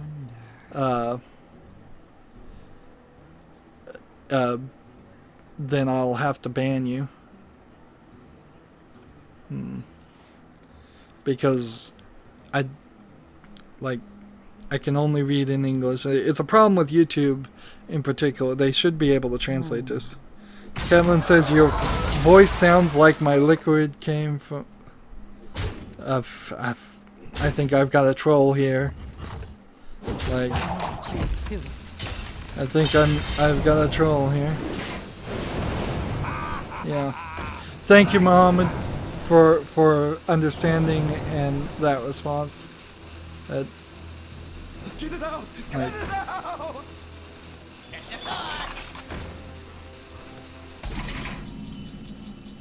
Caitlin says I am joking. Lol. Alright, let's see. How am I gonna lose here? Let's play a demon. We need more demons played. And then we'll play this, and then we'll lose. Alright, let's see. Let's just go through the rest of this news real quickly. Someone on Twitch is letting stocks trade with $50,000 of their own money. So you can watch this guy and put in comments on whether you want him to buy certain stocks. I think that may be the ultimate insider trading deniability, because you could have somebody who's like the CEO of a corporation who has insider knowledge trading stocks for somebody else on Twitch, and it would be very hard to prove the connection. And frankly, I don't think this is legal, but they're doing it. There's got to be some kind of stock trading rules that says you can't just trade stocks via Twitch. But they're doing it. Take-Two has appointed David Ismailer as president of 2K Games. He's a big manager. He doesn't seem like he's really had any jobs that actually had him make any of the video games. That doesn't particularly mean he's bad or good. I retweeted a Twitter that I tweeted to a technology video cast on YouTube called Tech Thing, TKTHING, and I've retweeted that episode because I'm on it. They were asking if people still rooted their phones, and I just mentioned that I used to root my phones, and my most recent one wouldn't allow me to, and so it's been really awful. So that's certainly. So I retweeted that if you want to see me on Tech Thing.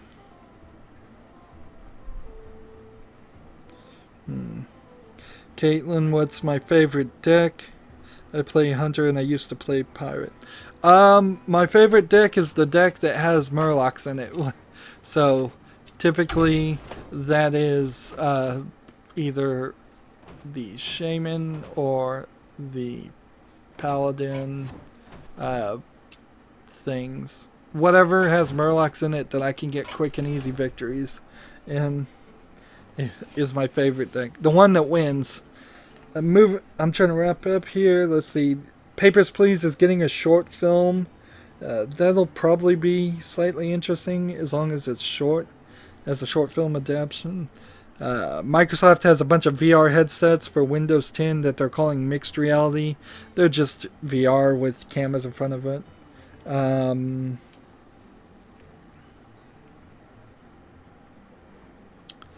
Let's see. We already talked about that.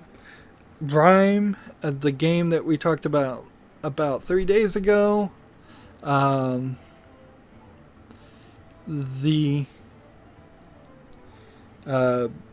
de novo anti-cheat software was cracked in less than a week. And NVIDIA has announced that HDR G-Sync monitors are coming out in 2017, which is good. And HTC Vive now comes with Star Trek Bridge Crew as a tie-in. Probably at least for a while. That'll be a good seller. And it looks like my chat is getting potentially out of hand.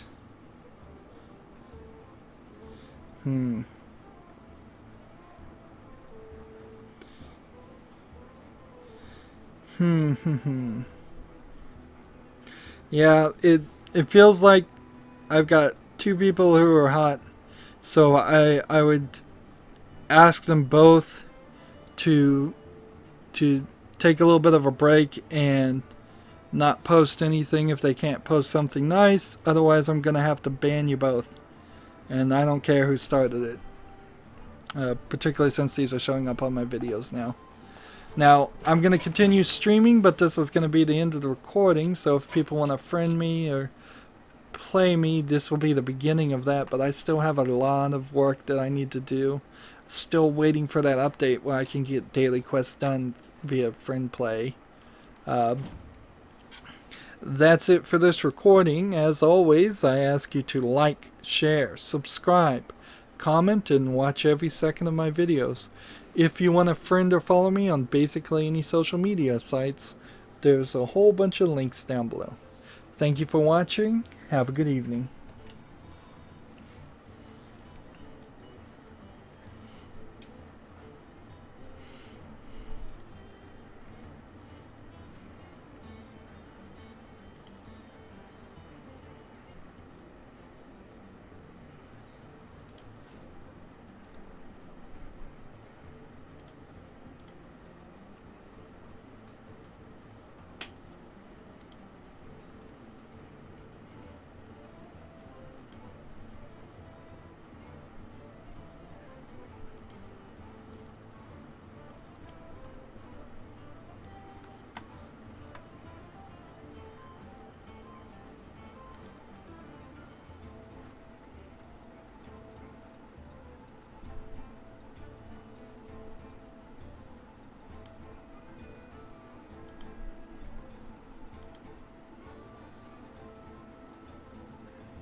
Just playing with the timeout feature here just to see how that works. People getting hot under the collar. This is just video games, people. Just video games. Alright, now streaming. I need one more hunter mage. Well, one more warrior victory and 2 more hunter and mage victories. So let's hop into that and try some of my hunter classes. These are warriors. Let's see what this does. So let's just play on casual so we try to get things done as quickly as possible.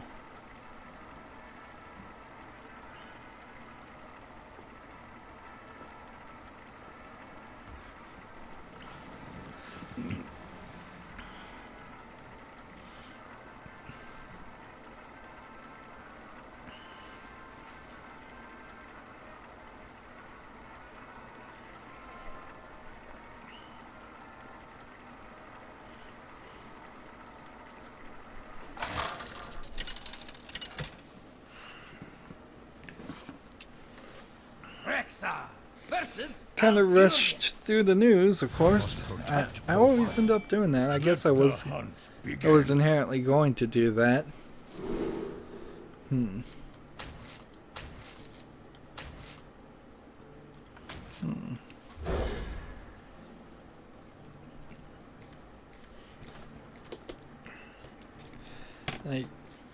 I have so much news, so much news. There was stuff I even left. Couple more game announcements that don't really matter too much, and a few other things.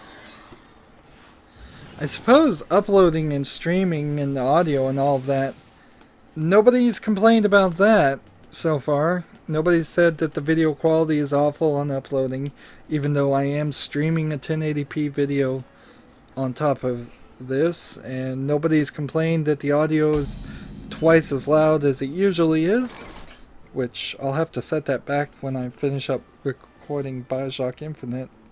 And I'm still not 100% certain I want to stay with the audio this loud, but it probably should. Just so people with like cell phones and such that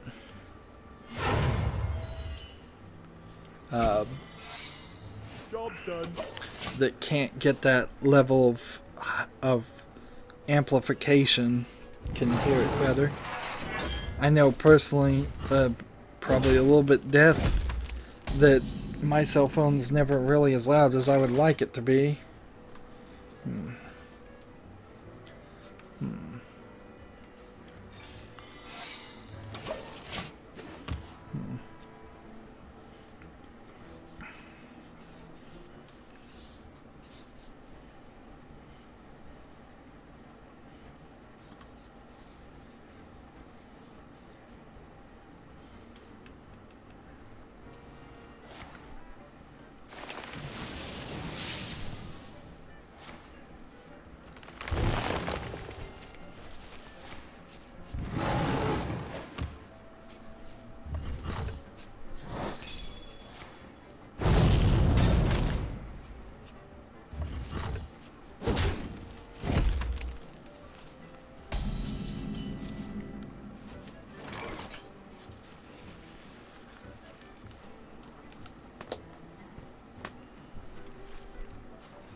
Play that. I need to play a little bit faster. Mohammed's out of timeout. I was testing the timeout, asking question mark. The Ancient One calls. We'll see if Caitlin decided to leave or if she wants to say something more productive and a little less jokey.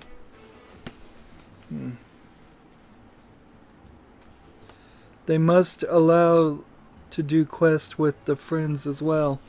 They haven't yet. There's one quest where 7 victories in any gameplay mode that you can do with friends. But the next update is going to allow you to do all of them with friends, and it's going to be very nice when that happens. Let's see.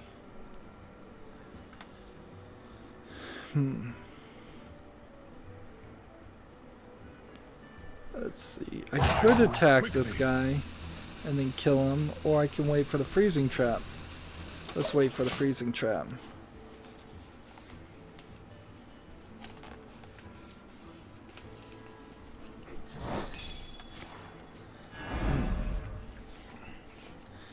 There we go. Nice.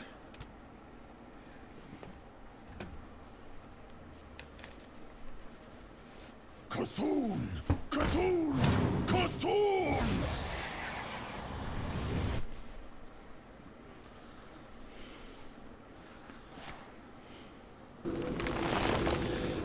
Now it's all quiet. Now it's all quiet.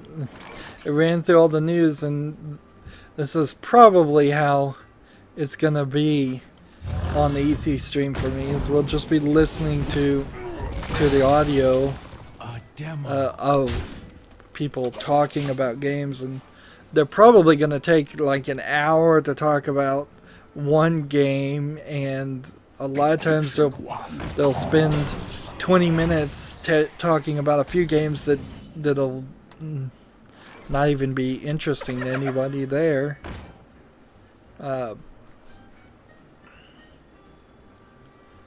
Let's see if I did this. Tonight, a tale of long lost world. That's why I want to play Hearthstone while I'm doing it, while I'm listening to the E3 announcements. I'm hoping that it'll be just crammed full of announcements that are interesting, but in all actuality, I bet it isn't. My favorite.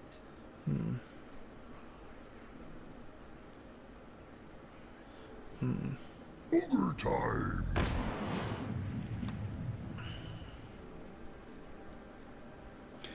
Come on, victory.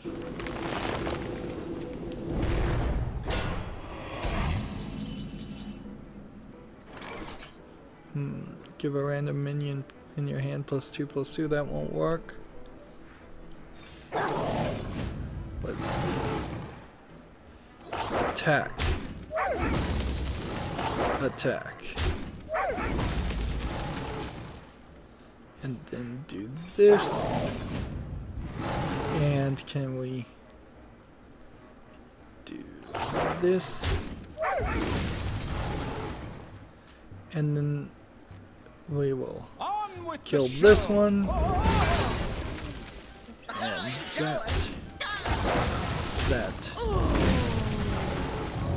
And 17 damage. Nice.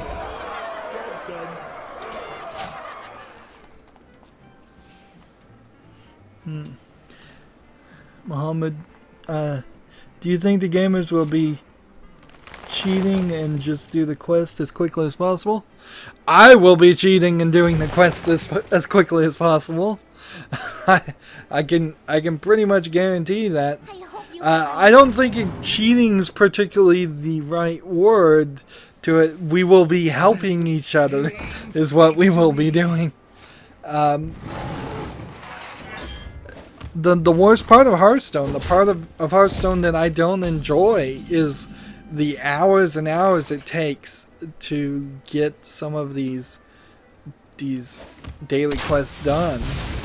And if I can play with people who actually want to play with me instead of random people who just want to get victories and move up ranked, I would much prefer to do that.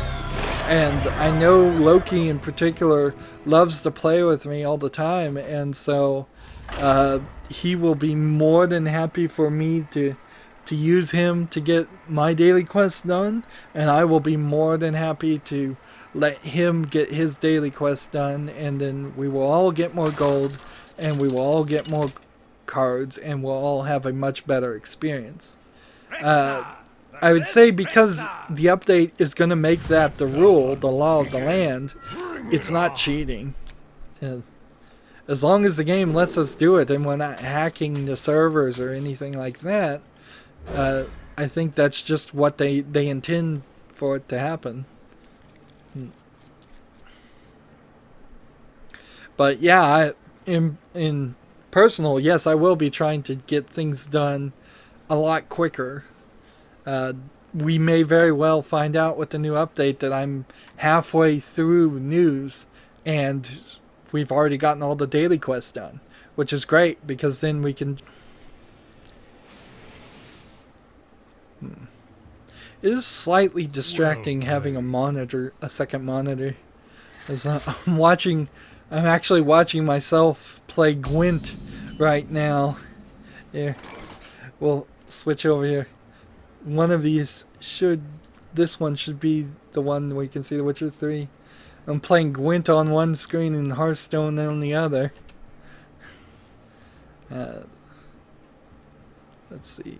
If I do this, and then this, I think that's probably the best thing.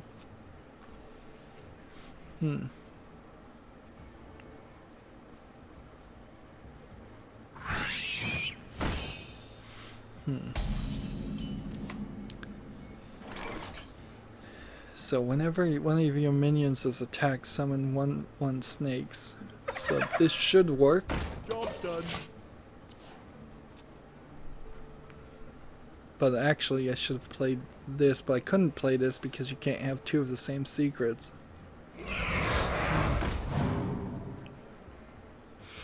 It would be nice actually to see all of the players have a lot more cards. If they just were nicer about having all the players have different cards, we'd have more varied decks and less people who felt just the need to play the best known meta decks, the ones that are gonna win.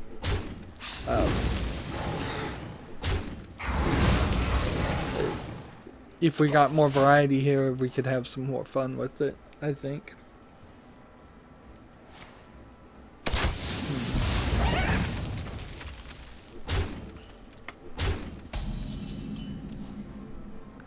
Let's see. This, and then the turn.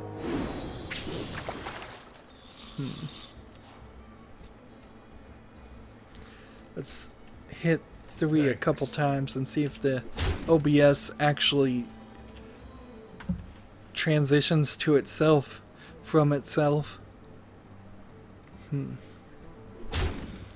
See, that the ability to do this is the power, if any of that is actually working and actually transitioning the screen, is the power though of what OBS Studio is supposed to be. And the newer version, I'm still using the old version that they don't support anymore because I use OBS Remote, which is a plugin that doesn't work with the new version.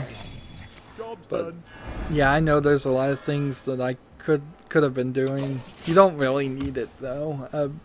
If you're just playing a game, in fact, just to play regular games and get recorded footage, I'm going to unplug the second TV from my computer because I don't want it to take any of the GPU power away.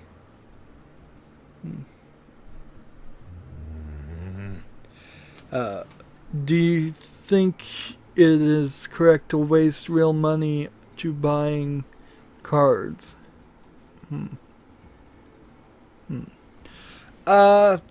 No, I don't. You kind of loaded the question to say you waste it, but you're right. It is wasting money. You can get into the deep philosophical argument that there's always somebody who could do better with that money, but I wouldn't recommend it. Is the best way I could say. I don't recommend people spend real money to buy cards. That being said, if it is part of your decision to make yourself happy, you are okay in my book to make yourself happy. So, if this is how you want to stave off being... if you want to stave off being unhappy by buying some in-game cards, or if then I would say okay, fine. In the same way that I'd say it probably is a waste to go buy movie tickets and see a movie every week, but I've known stories of people who had like PTSD, or they were gravely disabled. The one person I'm thinking about had both, and the only thing they could do to make themselves happy and get out of the house was go see a movie each week. So I would say I understand why you would do it, but you should definitely think it through, and there's probably better things you could do with your money if you're gonna buy cards in Hearthstone. Even if your income allows you, it's way worse if your income doesn't allow you. If you're buying Hearthstone cards and you're starving to death because you didn't buy groceries, that's way worse. Don't do that.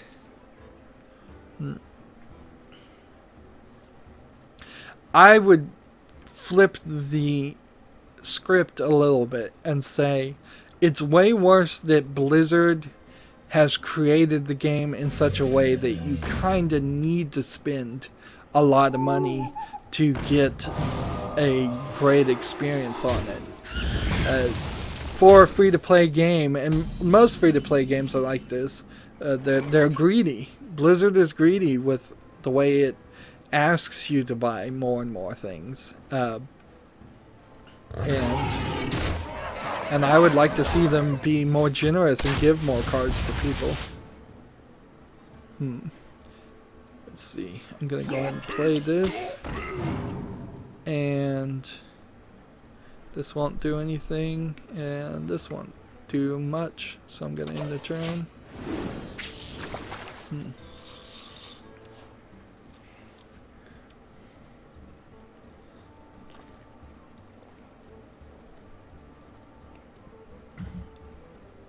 One of the things you can do, and that I've gotten into, is you can go to the Humble Bundle and then pick from a large choice of charities in which you want to give money to purchase games. So I picked my favorite charity, which is kind of self-serving, in the Electronic Freedom Foundation.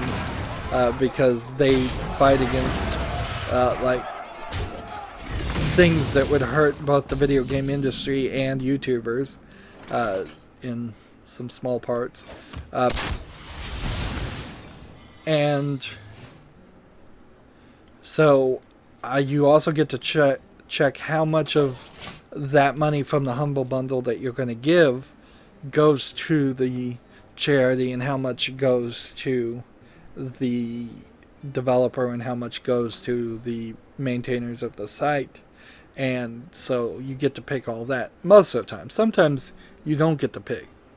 And once a month there's at least one, if not two, Humble Bundles full of games.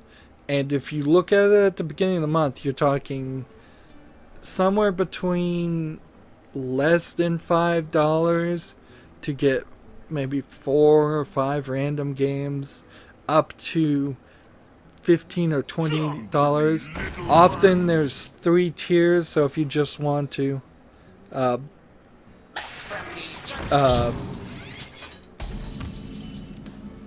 often, what was I gonna say? Often there's 3 tiers in the Humble Bundle, and you can get... I didn't play that right. Well, I guess that didn't matter. And so if you get the lower tier, if you donate any amount, you get to the second tier if you donate above the average. So if you donate to the slightly above the average on the first of the month when the Humble Bundle just starts, you're not going to really have to pay as much if you wait as you would if you waited till the end of the month. And then there's usually on the third tier it's like 15 or 20, sometimes $25 minimum to get the third tier, which usually has the newest, most desirable game. So that's one way you can buy yourself some random games that are usually of some quality and still feel like you're helping people out and donating to charity. Muhammad asks, Muhammad, I feel like I'm mispronouncing his name half the time. I probably am. Do you think this game depends on strategy or luck?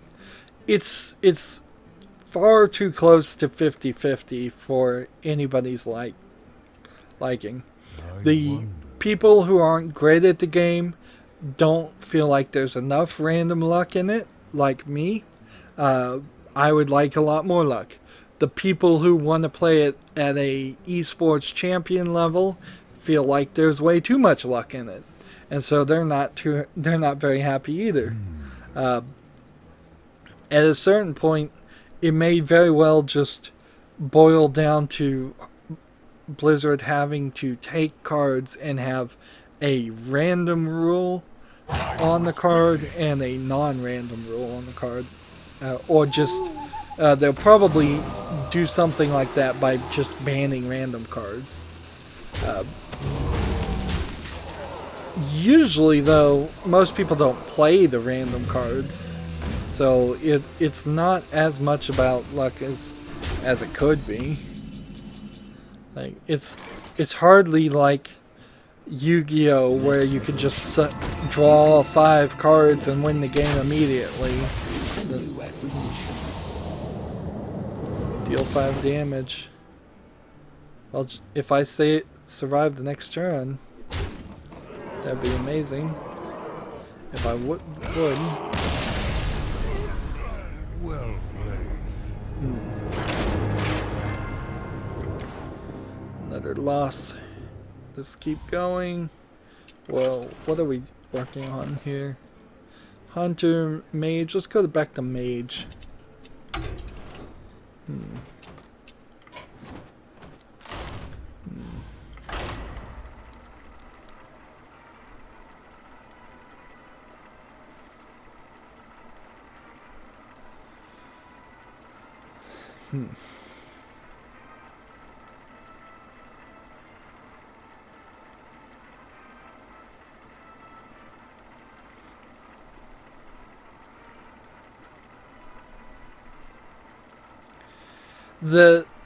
The worst part than the luck argument on Hearthstone is actually the fact that there's not enough strategy in Hearthstone.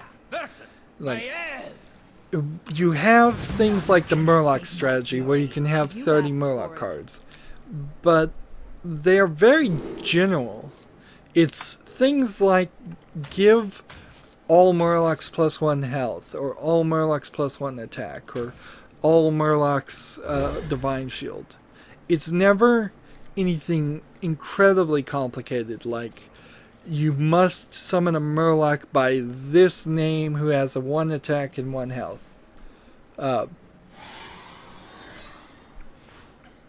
And there's never any major reward for doing something like that. It doesn't feel like you're playing chess. It feels like you're more playing something like poker, where you're quite literally affected by luck on your draw to begin with. A full strategy might be to be able to stack your deck and not shuffle, so you know exactly what you're going to draw in the first turn. You know exactly what you're going to draw in the second turn. Exactly what you're going to draw in the third turn. That would be some major strategy there. There'd be no random shuffling here. That's really your most randomness in most games, is the cards you're given.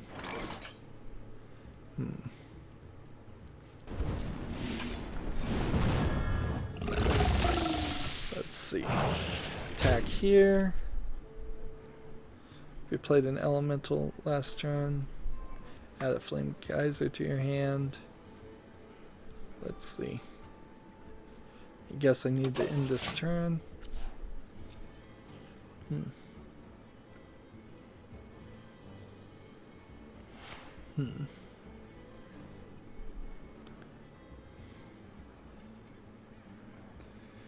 It's been another 30 minutes. Well, 25 minutes.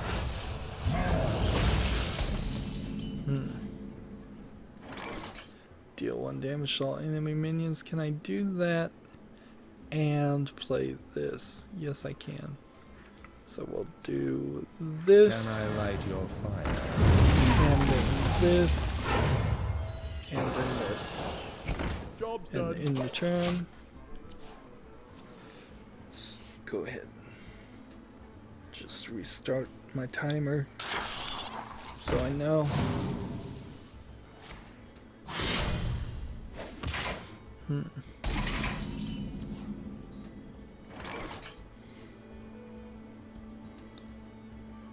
Add a random spell to each player's hand. This is the one I was going to do. Deal 2 damage. I will just go ahead and kill that and that.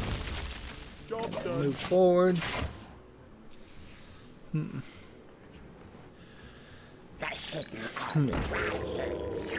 It only It does bring about an interesting thought. Like, would I just play poker online?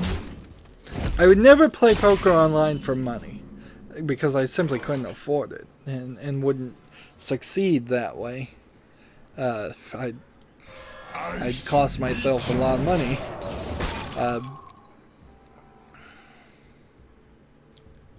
Let's do this. I want to cast a spell. But I would consider doing like a free online, no real money involved poker game. It would be really long though. It would be so much longer than what I do every 3 days streaming here on Hearthstone. That would be, if I did that, I would never make any other series at all. I would never play any other games. That would be the only thing I did. Are you have a PlayStation or Xbox? I have both a PlayStation and an Xbox of the previous generation. So I don't have an Xbox One, I don't have a PlayStation 4, but I do have a PlayStation 3 and an Xbox 360. And I don't use either one of them anymore. Except for I do use the PS3 to watch Netflix. And I had a lot of Xbox 360s actually. I had no less than 3 of them. I had 2 in my house, and I gave one to somebody else, and eventually got it back. Broken, I believe. Okay. So I was really big into playing games on the Xbox 360. That got me back into playing video games after a couple years in which I barely played any video games. But before that, I played video games all my life. They were almost assuredly wore my life. Obsessively OCD levels of video game playing. Adapt a friendly minion. Let's see what this does. Taunt or Divine Shield. Let's see what that does. So the problem now is there's, as far as the Xbox One and the PlayStation 4, which I'd probably get a PS4 Pro and a Scorpio now and just skip the original, is it would cost me about $500 to get either one of those, to play very few non-PC games. There's less and less games that are not available on PC. And I just kind of want to focus on PC games because of that. Excuse me. But it is something that if there was a really, really cool game that I knew for a fact was never going to come to PC, I would consider spending the $500 for a new console. But then I would also need to get what's called a capture box to be able to record them, because it's not super easy to record the consoles and get a good quality video out of it. So you're talking $1,000 just for the console itself, and then $500 more for the capture box before I've even bought one game. And then I would have to probably buy at least 11 or 12 games for each one of those consoles. If anything, if Nintendo wouldn't Content ID and copyright claim all of the footage of their games like crazy, I would probably, before getting an Xbox One Scorpio, or a PlayStation 4 Pro, I would probably spend more effort to play the Nintendo games, because the Nintendo games are much less likely to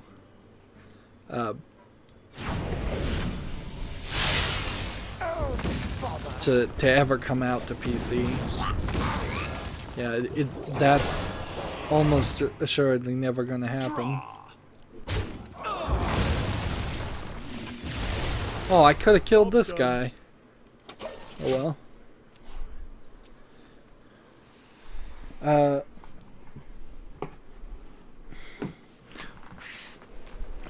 Death does not scare me. The hidden army rises. The hidden army rises. I don't know if I can even think right now of an Xbox exclusive or a PlayStation exclusive that would really be amazingly interesting. Like, maybe the new God of War, if that ever comes out. Maybe something like that. On the Uncharted series, I'd like to play that, but that's PlayStation exclusive. There's probably some Halos that aren't on PC that, if I was gonna really go back, what it eventually boils down to is I've got so many games on Steam, it's hard to ever make the argument to play anything that's not on Steam. Like, I know Good Old Games just added a bunch of things that are really old games to their storefront. Capcom versus SNK Games, I think, or maybe just SNK Games in general. But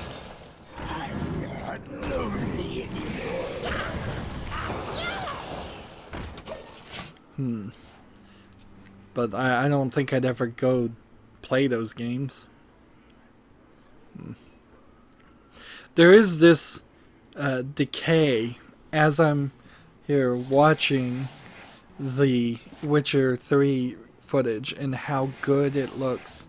And now that game is almost a year old now.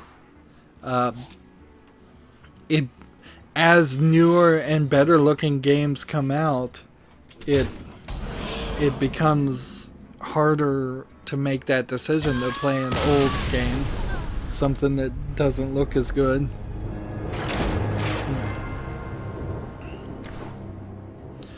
Well, let's see if we can make some progress playing demon cards.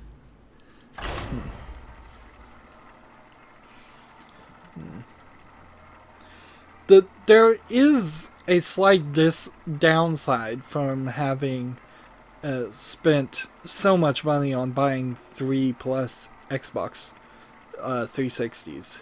I probably spent at least $600 on the consoles alone over the course of a couple years.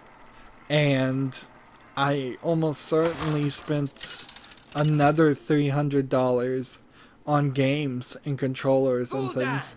And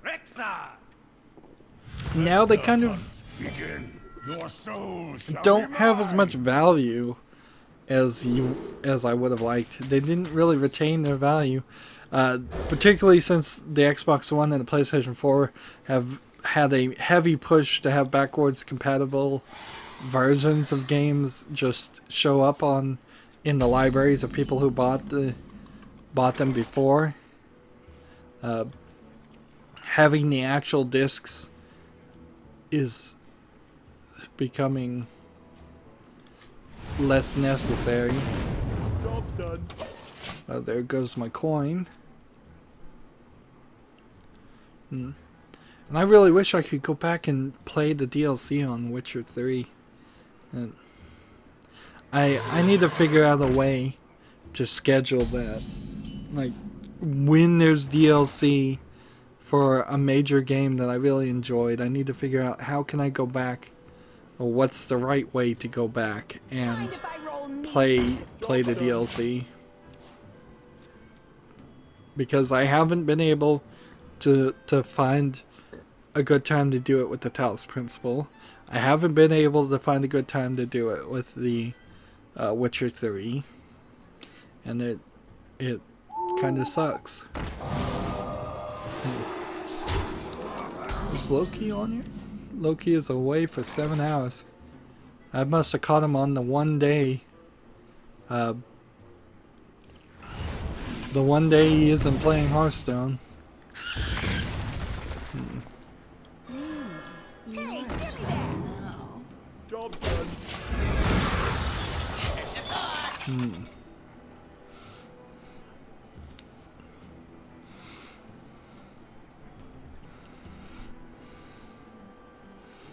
The whole Xbox versus PlayStation thing is so silly these days.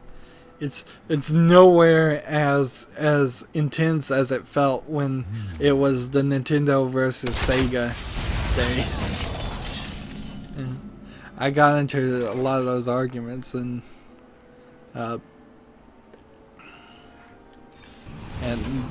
I felt passionately about being pro Nintendo, which I still think being pro Nintendo was right, not for the reasons that we thought, but just for the number of actual good games that were eventually created for the Nintendo Entertainment System versus the Sega Master System and Sega Genesis and all of them. But there were definitely some interesting Sega games out there, Sega CD games in particular, that I eventually did want to get one. It just kind of passed me by. Deal 1 damage if it kills it. You're in trouble now. There we go. Can't do 1 damage to a minion, so I'm gonna end the turn. Nowadays, so many things are both on the Xbox and the PlayStation. It doesn't really boil down to which has something better. It boils down to, do you prefer to maybe play more of the Japanese style more of the Japanese style games that have I discarded something? I am the courageous Dinomancer. I should have played this.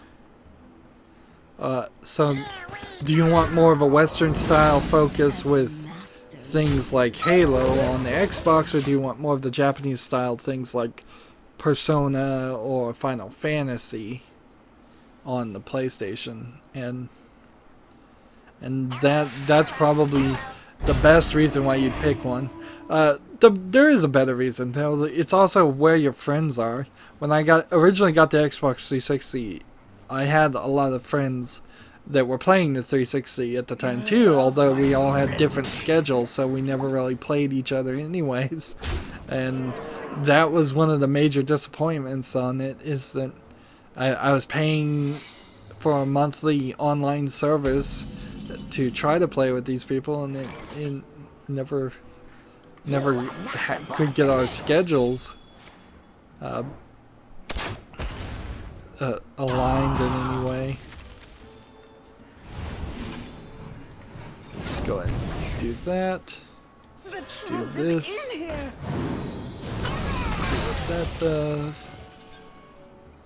See, summon a random thing that's been discarded this game. Nice. And draw a card, didn't take 2 damage.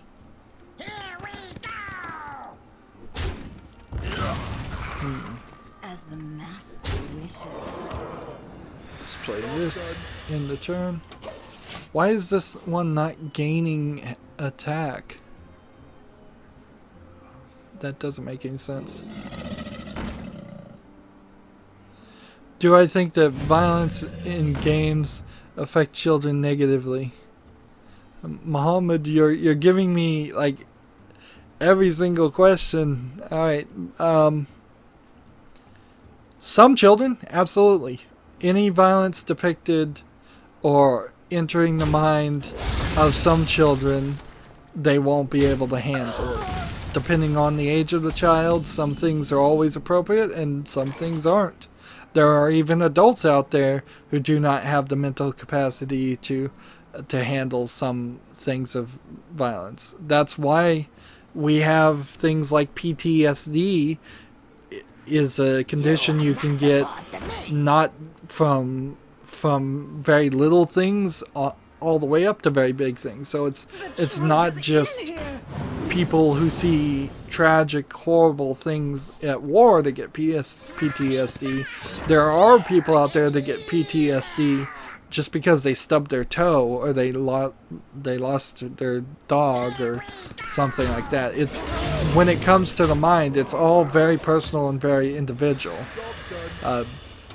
There are certain lines that society doesn't want people to cross because in general we know it's not good, and that's why NC-17 movies don't allow children in them at all, even with parents' permission. But parents are allowed to take their kids into our movies, usually, unless the theater decides no, and so on and so on. Parents are allowed to take their kids to teen movies when they're not a teen, and PG-13 movies when they're under the PG-13. It does probably teach your child something bad, that they don't have to follow rules if you turn around and bend the rules for them and say you can go to this PG-13 movie. There's a level of overly cautious things too. On the other hand, like, many parents are very, very overly cautious, and many parents are very underly cautious.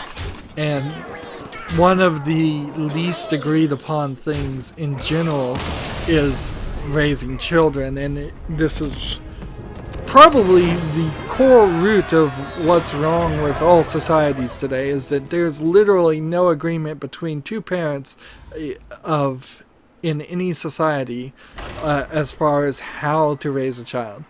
I've often thought we should get all of the child psychologists, all of the educators, anybody who actually has any knowledge at all, professional knowledge and actual scientific information. We should get them all together and have them just establish a standard form for for raising children, and then maybe we need to just give that to a computer program and let the computer program raise the child, because humans can't be really trusted to even follow a standard book of instructions.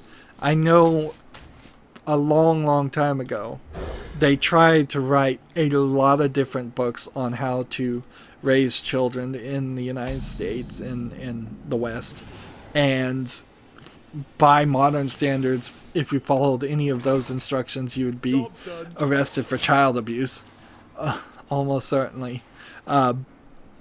So it's been attempted before, but there's been no consistency, and society has changed.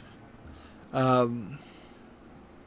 wish there was a lot more video games that are friendly for young kids. There is a certain level, too, that young kids just don't have the attention span to play video games for very long.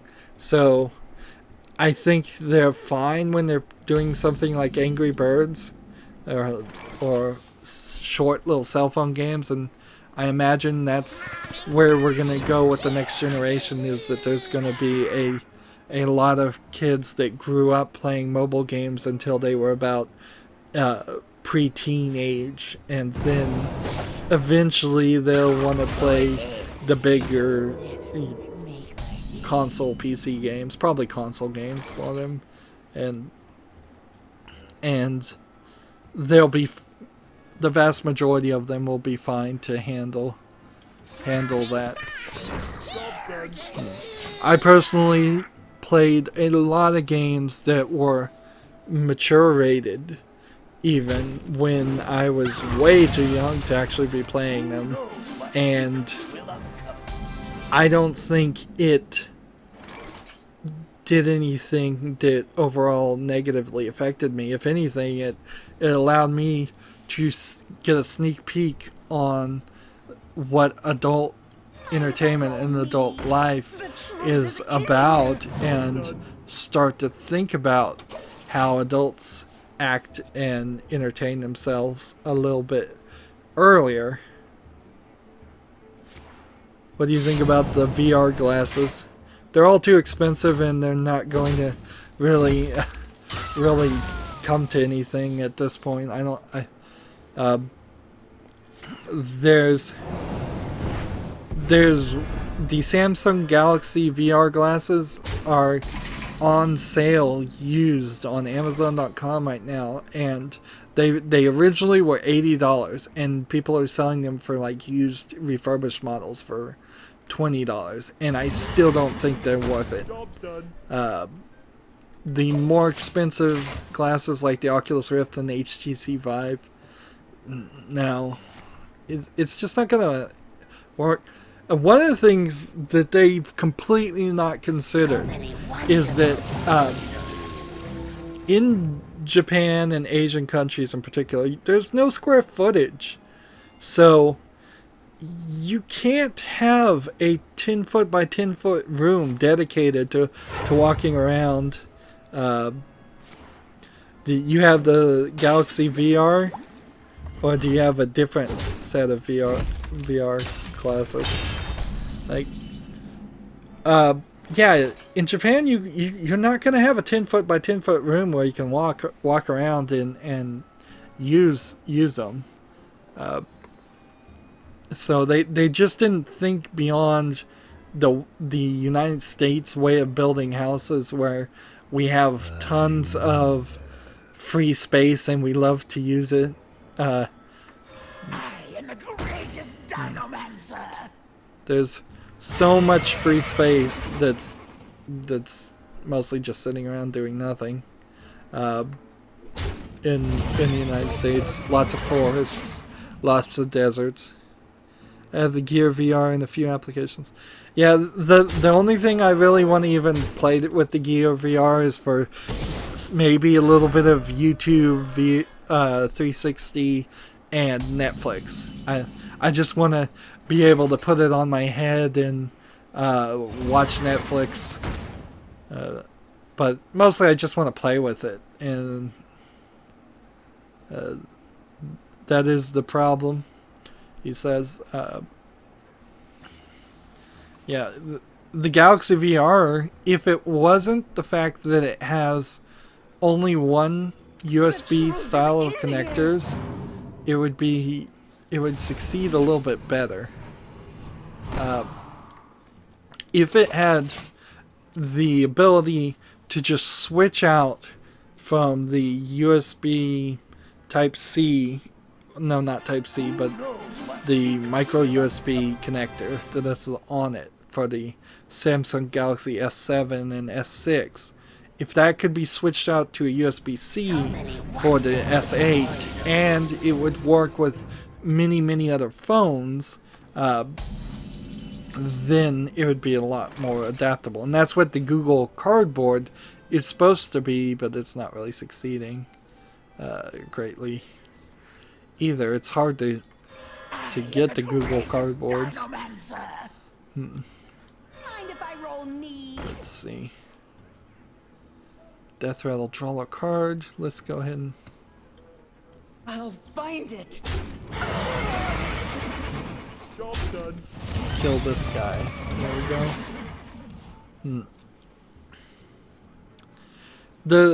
The thing that would help... you have a Note S. Yeah, that one works too. The thing that would really help VR is if the Scorpio gets announced at E3 and it is just a VR set and nothing else. It's all integrated into a lightweight headset, and it looks nothing like what we already know it's gonna look like, which is it's gonna look like a console, a box that you plug up to a TV. And that might work in the same way that the Wiimotes for the Wii were the only thing you could use for the Wii, and it got a lot of people playing with the Wiimotes. And that worked for a while for Nintendo. What might very well happen in, I'd say maybe 2-3 decades or later, is that we'll have something that looks a lot like VR but does a lot more. If it could stimulate your nerves in some way so that you felt as if somebody was actually touching you. If you felt possibly pain when you got cut by an enemy.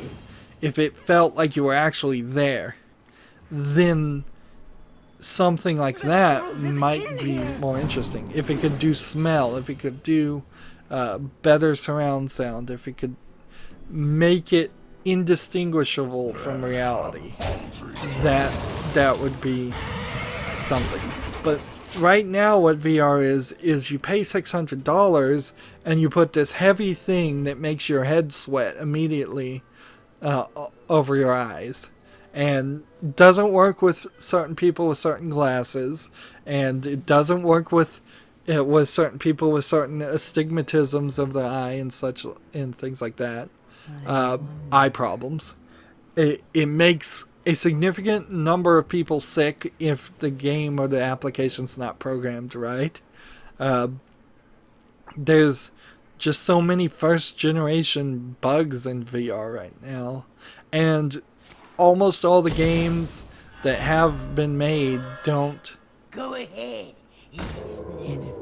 really do that much. They're just stand in place and be a shooter type games.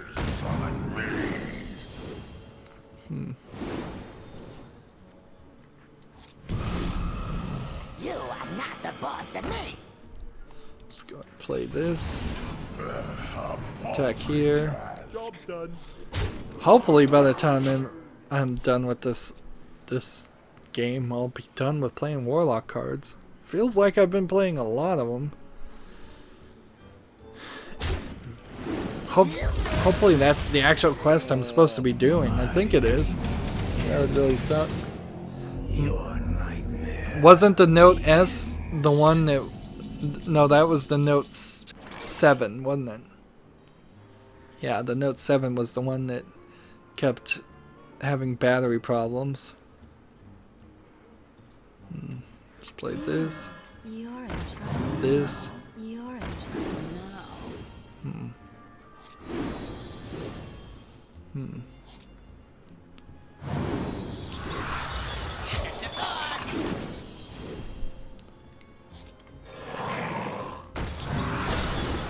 Almost out of cards.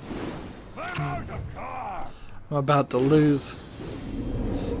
Oh no.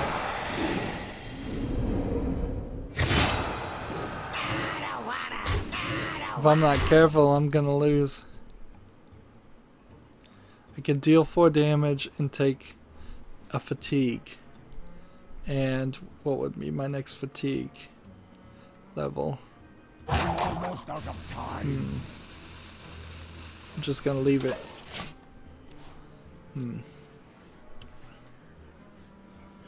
I have this weird issue. I want to replace my tablet with something, but I can't find very many options on what I want to replace my tablet with. I think the NVIDIA Shield is going to have to be the one I pick. I want something that's lightweight but moderately large, so something that would be probably around 10 inches, but I don't want it to be as big as an iPad, because I want it to be comfortable in one of my hands holding it, and I want it to be lightweight and slim, I guess, but it's hard to figure out what. There it goes.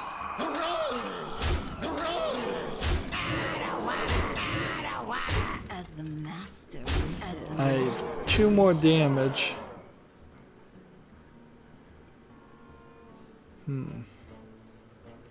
So will I die if I do this? Let's see.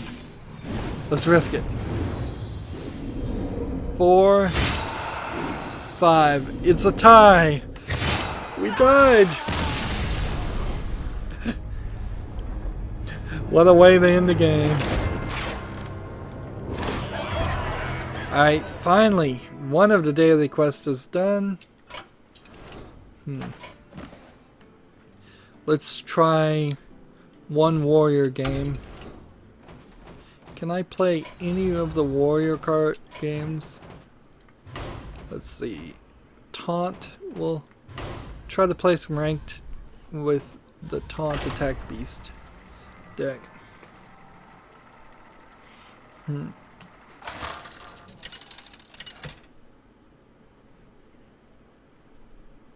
Garrosh versus Jaina. You asked for it. Victory or death.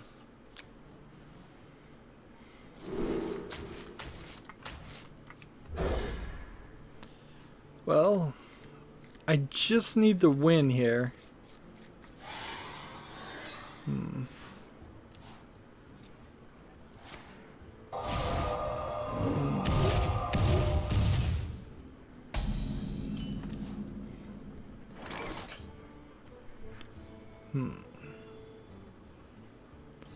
Guess I can play this. I'm trying to remind myself what the strategy is on the taunt deck. Yes, the taunt deck is designed to irritate the other player and play a bunch of taunt characters in case you have the daily quest to play taunts.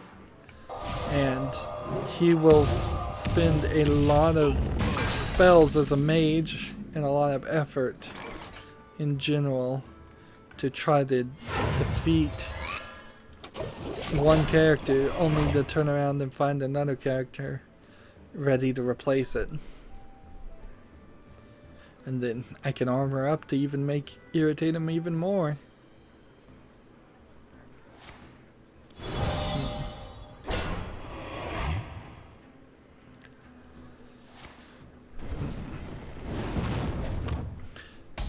Kind of sucks that the taunt doesn't pull away damage from Ready for action. the spells, but fair enough.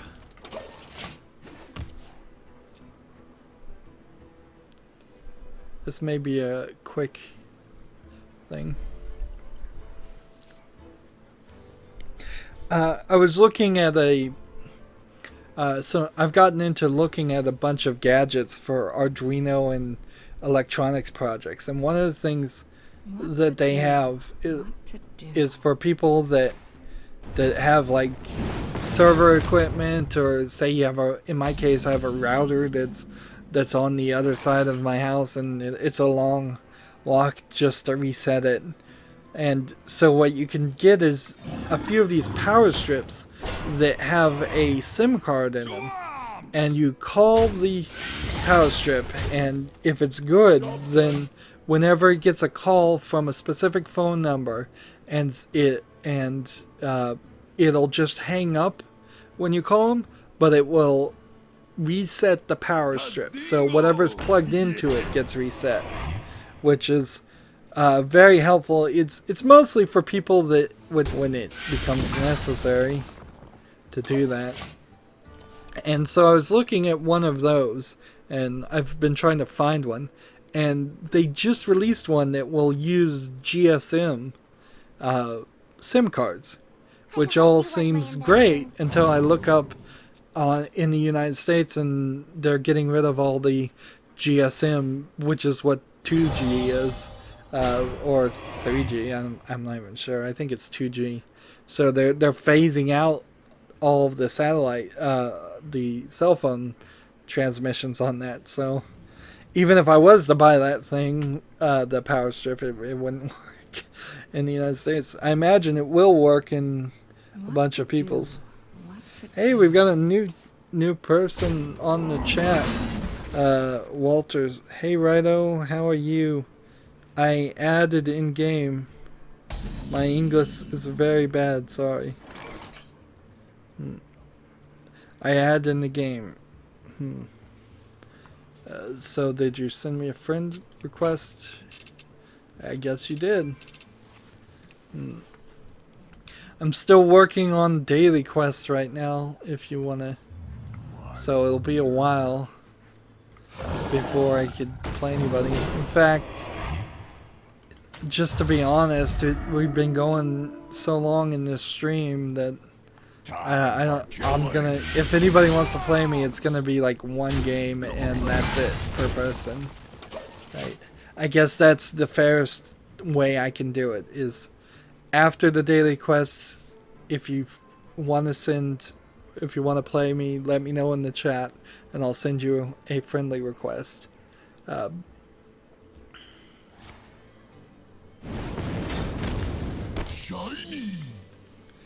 I don't particularly care if people's English is terribly bad, as long as I can figure out what you're saying, and I can on that comment, Walter. So that you're fine. The only issue that comes up is when I literally have no idea what people are saying, so I'll either ask them or I'll have to start making assumptions that they're saying something that is objectionable, because I have to be mean about it. So if people are posting in completely different languages, I can't allow that. But as long as you're trying to get something close to English and I can figure out what you're saying, I can deal with that and leave that there.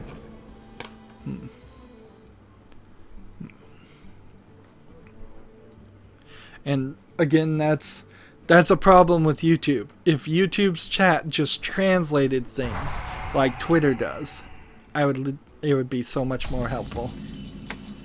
And it would be very helpful for the people who don't speak English, because then they could type in their native language, it would translate it, and then I could type in my native language and it could translate it to their native language, and we could go back and forth very easily. It's really crazy that YouTube doesn't do that.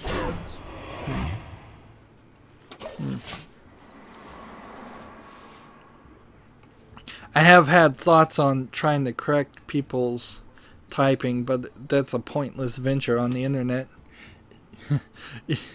Everybody types things off every now and then, so I don't want to be a nitpick about that.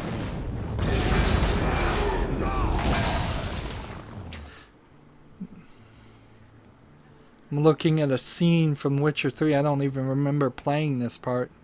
There's so much content in that game. We can bring it up here. I think that should show it. Okay. Maybe that shows it. Just back to the game. Time runs out on me.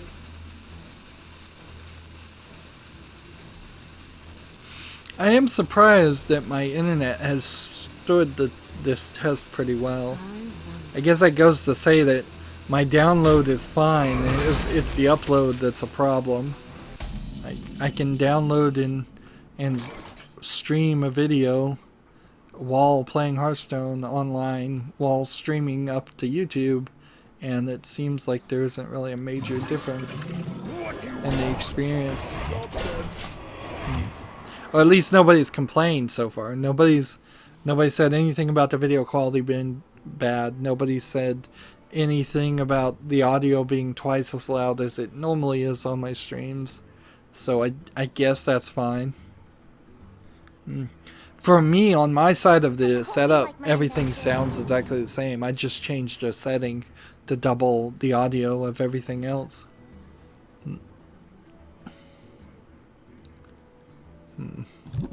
And then I'm going to have to turn that setting back down until I finish BioShock Infinite, which is what I'm doing the Burial at Sea DLC right now. And after I finish that series, I'll turn everything back up for the next series that I start in total. I don't want the audio to sound differently in between BioShock Infinite's main game and the DLC, Runs out on me.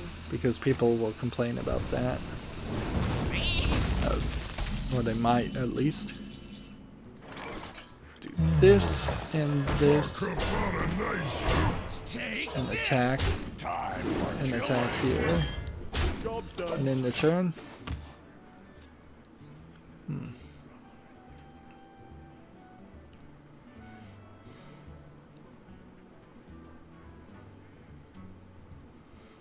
Handle it!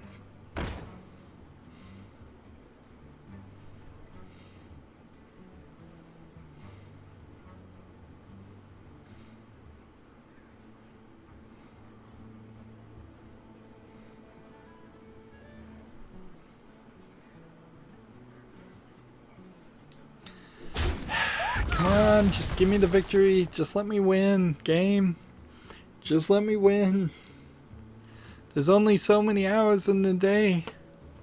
I've been bad this past week too. There have been times when I've wanted to record and instead I just took a nap. I'm getting worse and worse as far as my video production. Runs out on me. And there's nobody to blame but myself.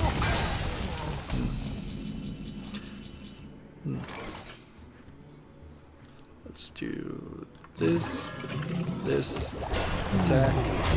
attack in the turn.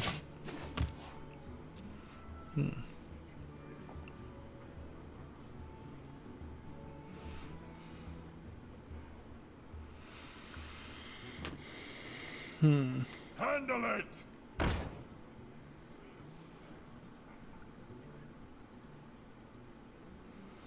It's been a weird journey, this live stream. Been quite the weird journey.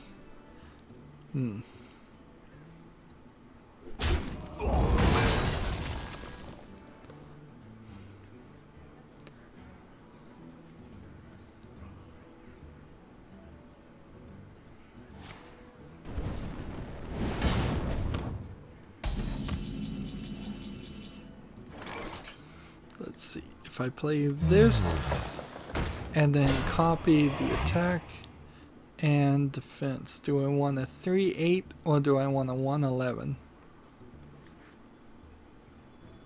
I'm gonna take a 3-8.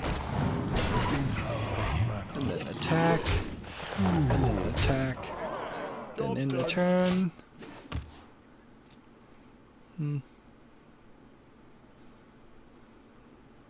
Santa's dingo! Yes!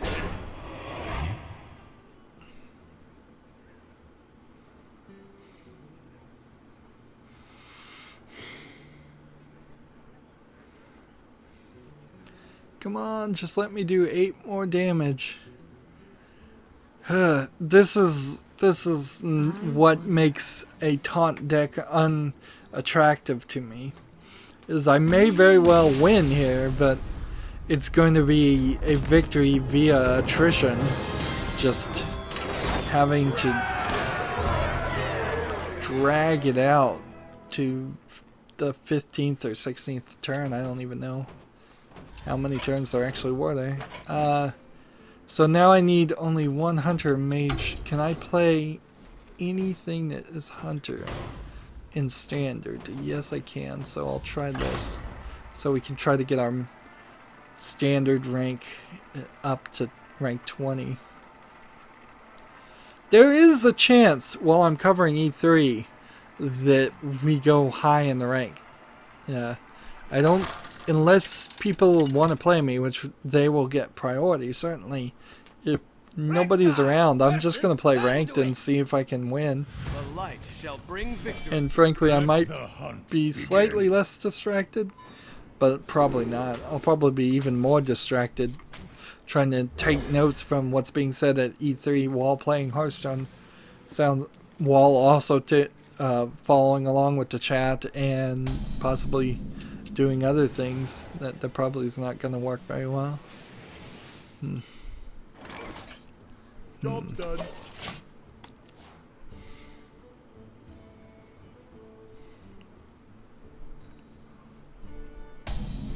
Greetings. Let's go ahead and send our greetings. Let's be Traveler. as nice as possible. I need to play this actually just to have some characters on the field. Are you my master? Am I playing against the Cthulhu deck? I think I am. Right.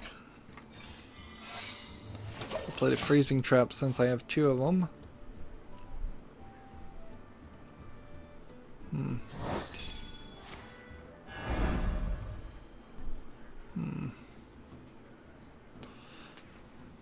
Let's see. Mohammed, I'm studying medicine in Russia. That's the reason why I can't speak English very well. Well, you can speak a lot better English than I can speak of Russian. So, no one here is speaking English.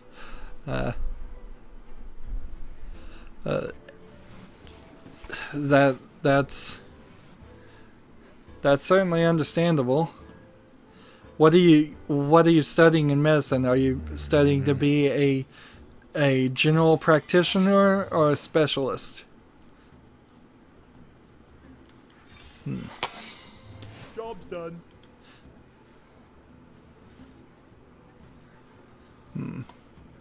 There are a few people in Russia that speak English. I know Putin speaks English, and I know Edward Snowden speaks English.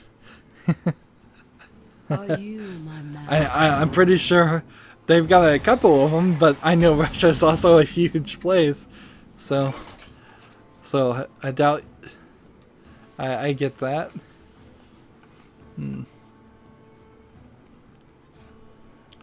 Let's see. Snipe, and then misdirect. I've got a full load. I don't even think you can play another secret after 5.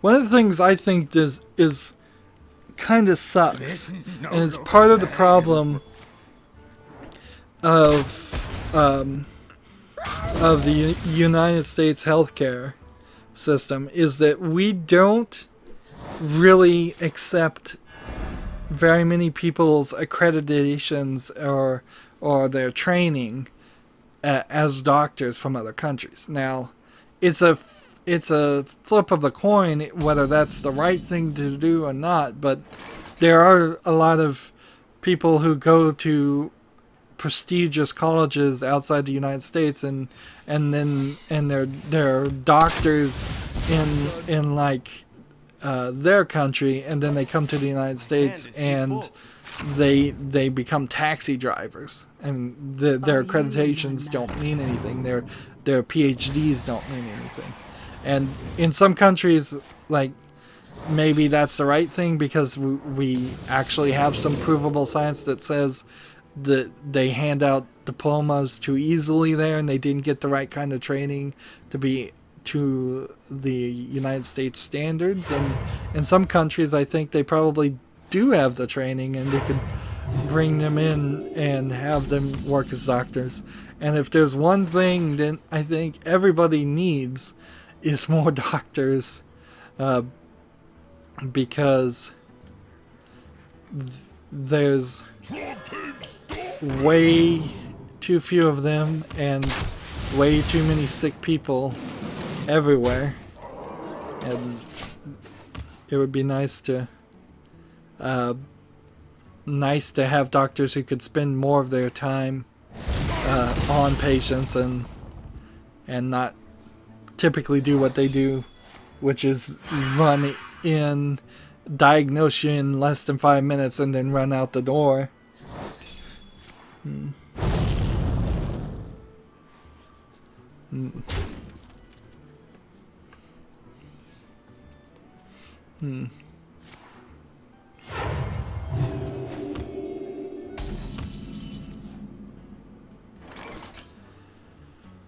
Oh, I could have played that later. Do 5 damage to a minion and 2 to the adjacent one. I guess I have to do this. No choice.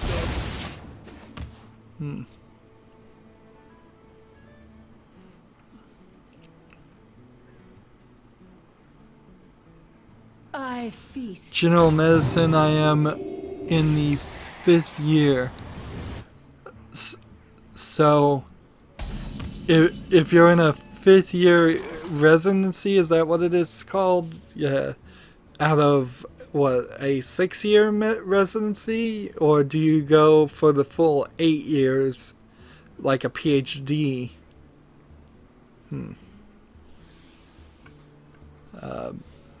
I guess it would be a full 8 years, wouldn't it? That's what it is in the US, at least. All realities, all dimensions are open to me.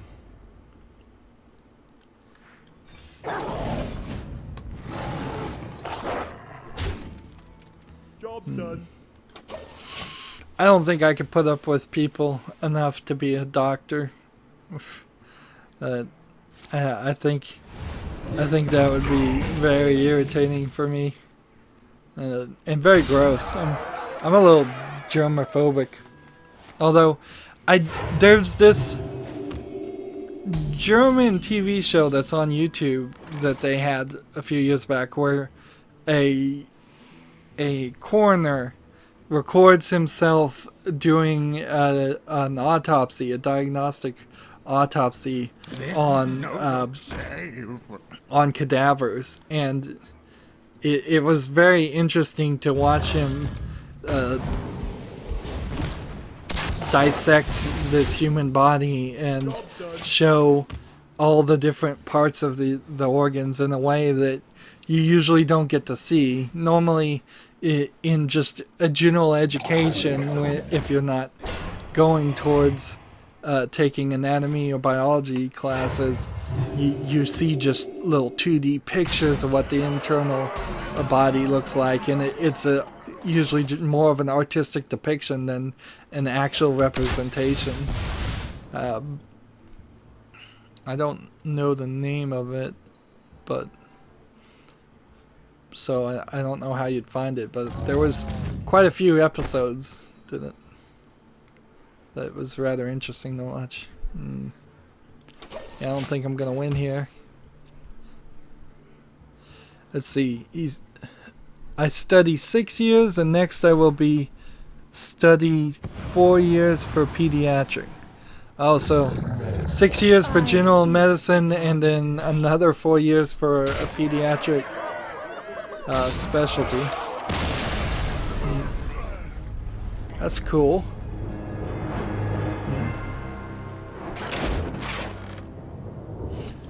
Let's see. I wonder if they consider pediatric as a specialty more difficult than old people. What would that be called? Obstetric or...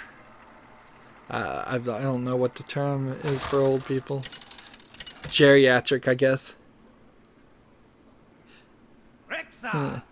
Here in Altune it is the same. 6 years to be a medic. Let the hunt begin. Is most of my YouTube fans in becoming a doctor? I guess we need doctors, so that'd be funny. 6 years to be a medic. I think doing pediatric, if I was to guess, just off the top of my head, is gonna be 99% dealing with parents that think a cough is pneumonia when it's just a cough, and then the 1% of dealing with the pediatrics kids that actually do have pneumonia.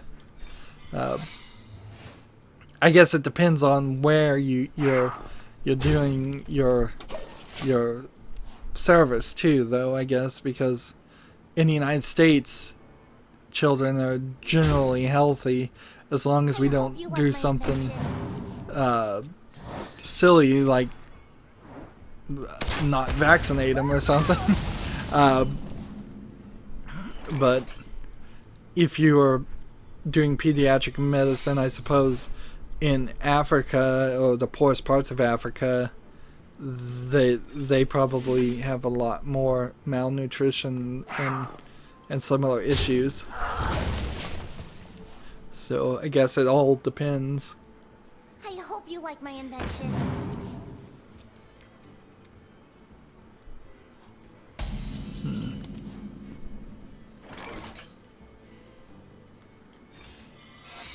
There we go. Play this.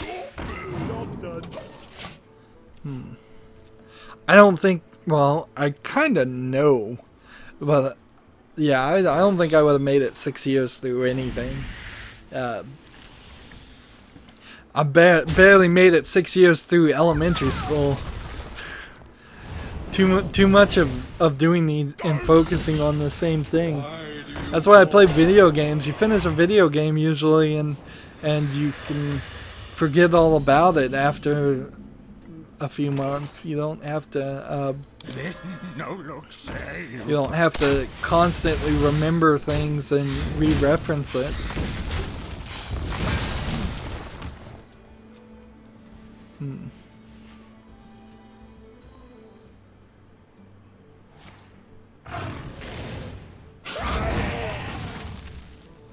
Well, whenever this takes damage, summon a 2/2 troll.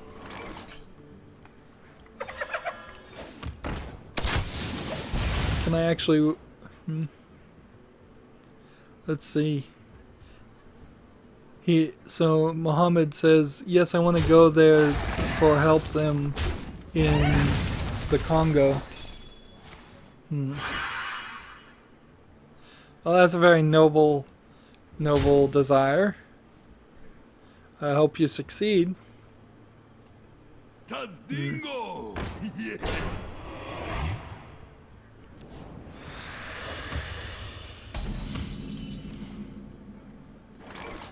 Let's see, can we play this now? Finally.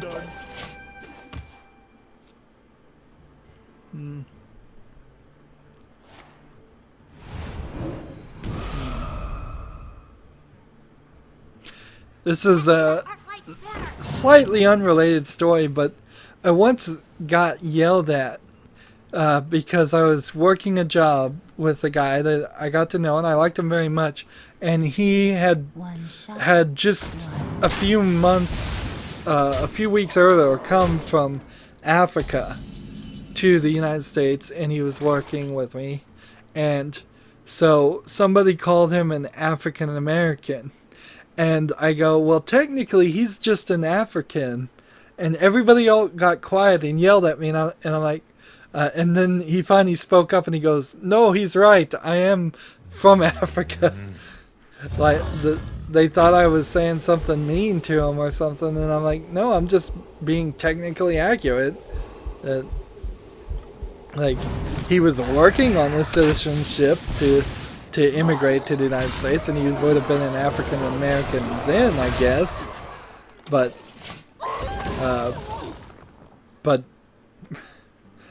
I guess I was being too pedantic and too nitpicky. Dingo! Yes! Pass me that arc light spanner. But I always thought that was a funny story. I don't know if it is, really. Maybe I just don't have enough funny stories. Let's see. Job's done.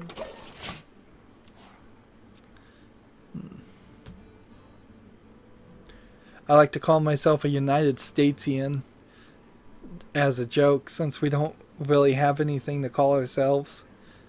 We can say Americans, certainly, and include both North, Central, and South America.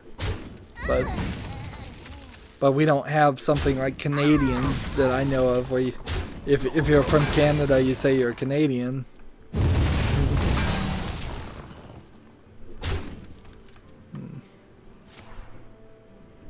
I bet in other languages they probably have some terms for us, but none that have caught on.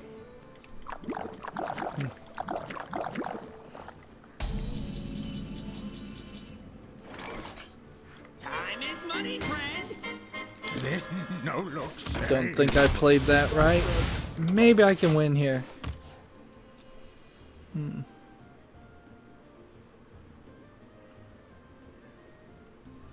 Let's see. We got some comments here. They jumped up. Walter says, I want money, Muhammad. Yeah. The other side of medicine.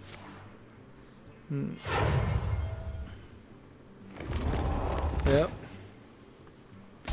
Well, I think if I were to offer an opinion there, if he's spending his money and effort to become a doctor, he's probably needs to save every penny he can. He's at the very least putting it to better use. You face Jaraxxus, Eladar Lord of the Burning Legion!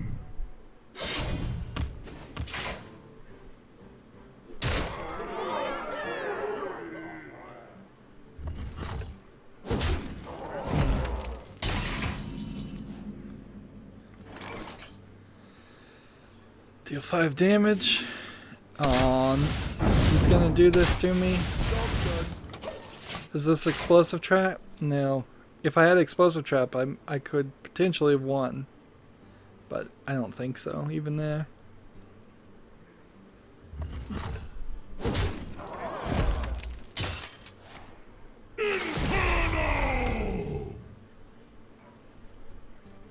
Unbelievable!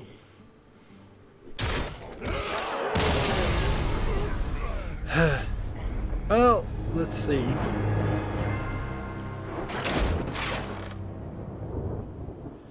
Is that a good deck to play? I don't think it is. I don't think we're gonna get victory that way. So let's switch to a different hunter or a different mage deck. I think we'll do this one. I don't think we've tried that yet.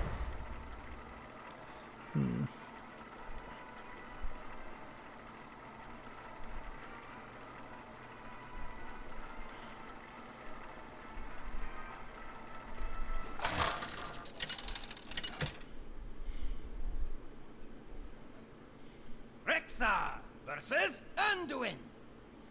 The light shall bring victory. Let the hunt begin. Ooh, I have a quest. It's always nice to play a quest. Let's see. I will just take that one out so we can hold on to it later.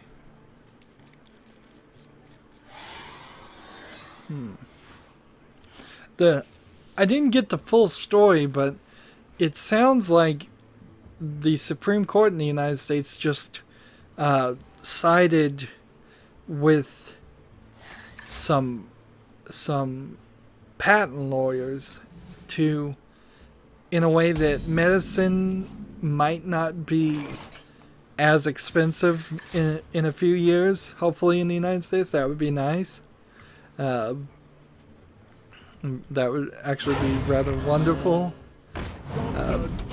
It had something to do with if you open a package, are you immediately agreeing to the license, the end user agreement of something? And it had a lot to do with ink, because people were refilling ink cartridges, and Lexmark didn't like that. They wanted to maintain their monopoly, and so it seemed like there was a decent chance that they would side the other way, but they sided in what I would think was the right way. Yep. Let's see. Mohammed says, I want money to I paid a large college fee to be a doctor. Yeah. Well, that is part of the problem, is that money makes the world go round, sadly, and somebody who just wants to be a doctor ends up having to pay potentially $1 million plus just to be a general practitioner. And if you want to be a specialist, you can potentially triple that. And so people sometimes confuse it and think doctors are greedy, but they end up paying such high bills for college fees, for insurance, and just in general things. I think it does have a chance of causing doctors to lose sight of what the value of some things are.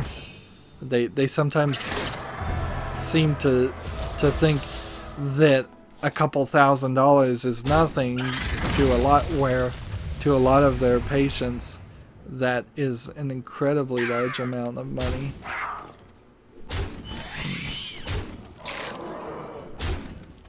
And I'll do this. Job done.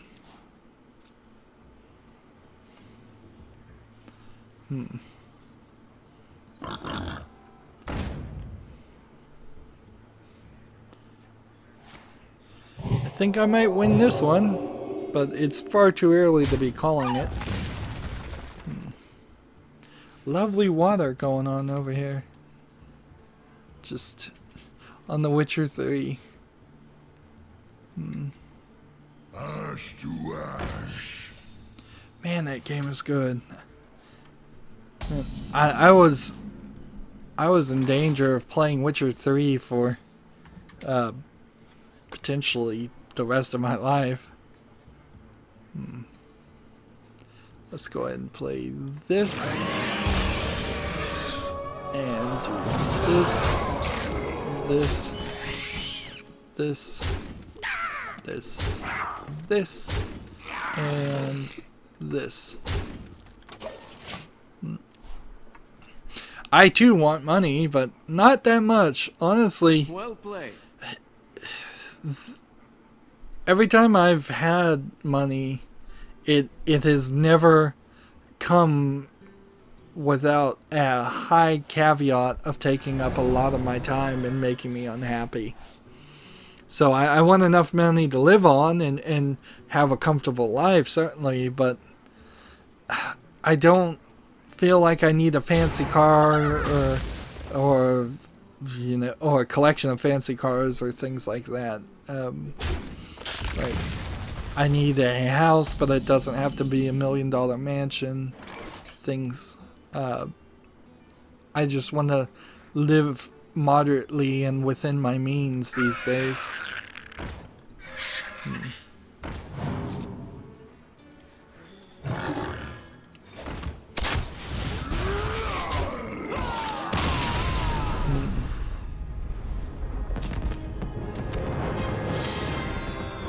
There we go. Alright, so I've got all of the daily quest done, and it's been a long stream, so here's what I'm gonna do. If somebody's on and they want to friend me, they want to play me, I guess nobody's on. So I will wait here 1 minute if somebody wants to hop on right now, and otherwise this is going to be the end of the stream. Lots and lots of comments, although some of these comments I don't know if they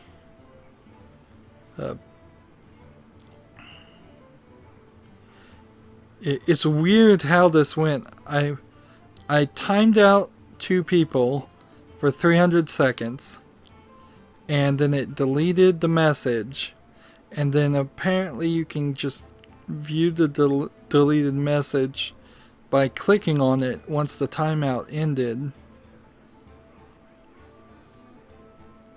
Interesting. Mohammed, are you on the US server? Because I thought you already tried to friend me. I think that was the problem. Are you connected to the Blizzard US server? Because I'm not seeing your friend. What's your ID? Yeah, you could tell me that too. That works.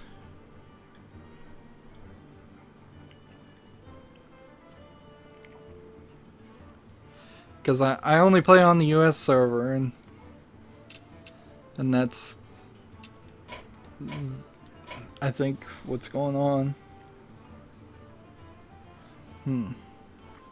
I'll give it another minute, I suppose. We'll see if Mahmoud,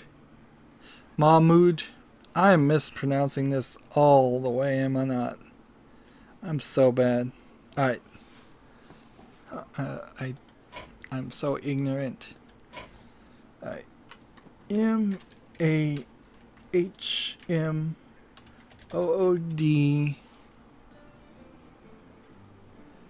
$. I have to remember not to hit the number pad now because those are my hotkeys.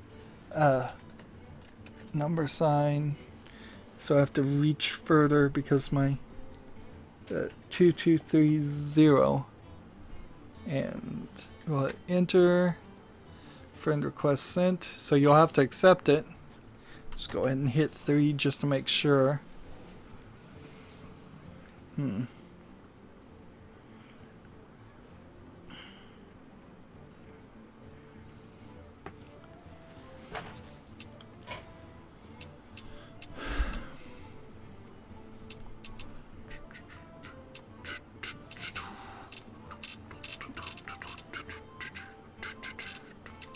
Some of these people are gonna get kicked that I've friended. Like, if they've been on if they haven't been on more than a month ago, I'm gonna start having to kick some of these people. A lot of these people just sent me friend requests after I played them too. They didn't even know I was streaming. At a certain point. And more than a month ago is the longest thing. So let's see. Remove. Let's just kick people. Be very cruel. Sorry, you gotta play at least once a month on some Blizzard game.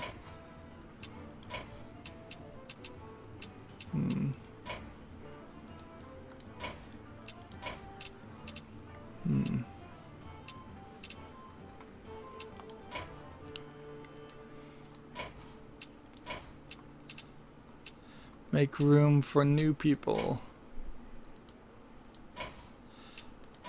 I wouldn't be surprised if a lot of people do just decide to, if this guy wants to play me, send me a friendly challenge, that's fine.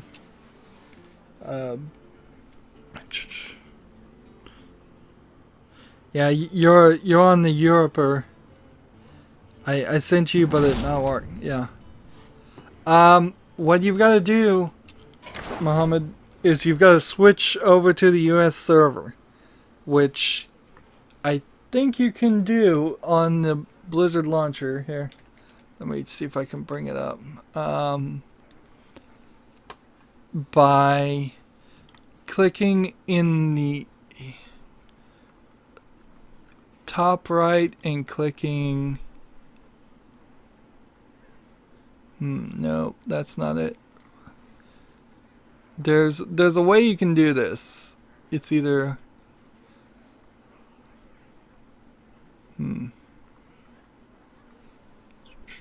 Let's see. Sorry, Naples, I'll accept your thing right now. Hold on a second. Sorry. There's... Okay. It's right above the Play Now button. So there's... it says region account. Unless there's something about the European accounts can't play versus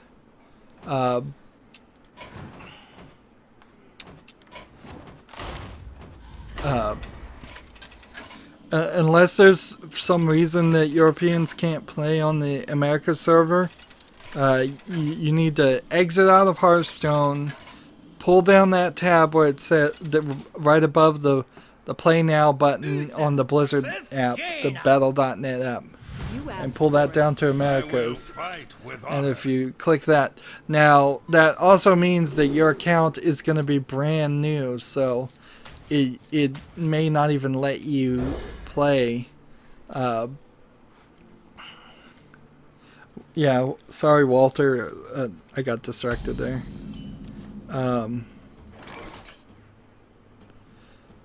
My cards will be described, question mark. I don't know what you mean by that. Your cards will be hidden when you play me. I won't be able to see them until you play them. I think when you go to the Americas thing, you're going to find that you won't be able to add me immediately, and it will want you to go through all the setup. So if you want to play me in the future, I think you're going to have that extra work of making an Americas account. But maybe not. Maybe all your cards will be exactly the same. I haven't ever tried that. I suppose we could try it after here and just see what happens. For educational sake. Yeah, I could switch mine to the European account. But in the future, everybody's going to have to be on the Americas account. Back to your homes. If they want to play me, because I'm not going to switch back and forth like that.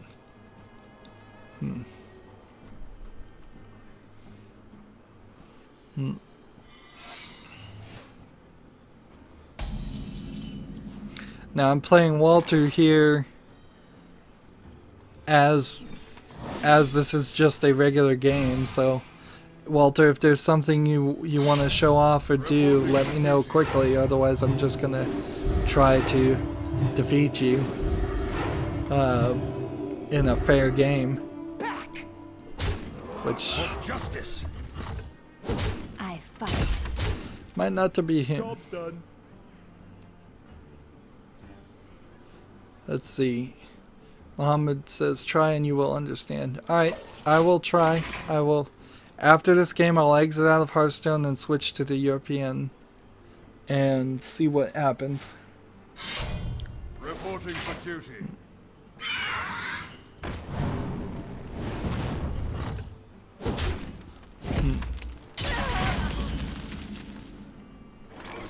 Here we go. Mount up. Reporting for duty. To battle! To battle! To battle! I fight. For justice!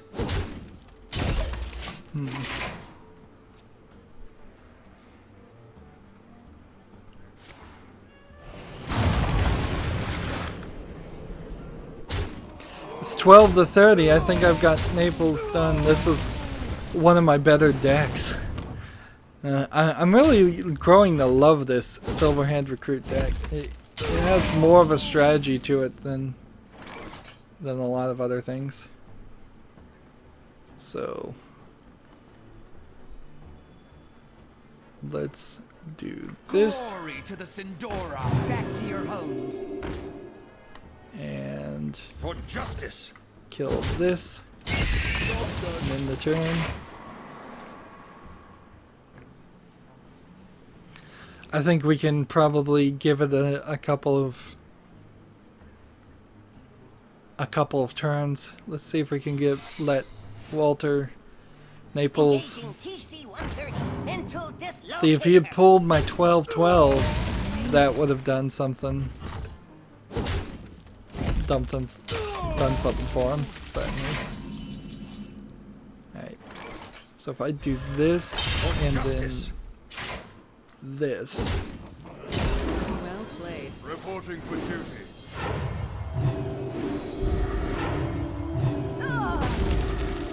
We'll go ahead and attack here and attack here. Job's done.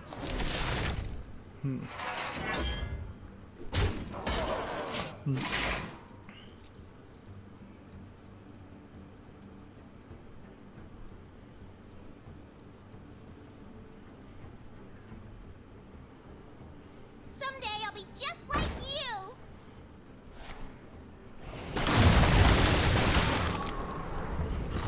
So I probably need to go back and change my description, and I'm not sure I can really do that on my old videos to indicate I'm playing on the Reporting for duty. America server. That was an omission on my part, certainly, when I put in those social links to all those videos. I have so many videos on my YouTube channel that even YouTube doesn't know how to handle it properly. I have like 4,000 videos. Alright.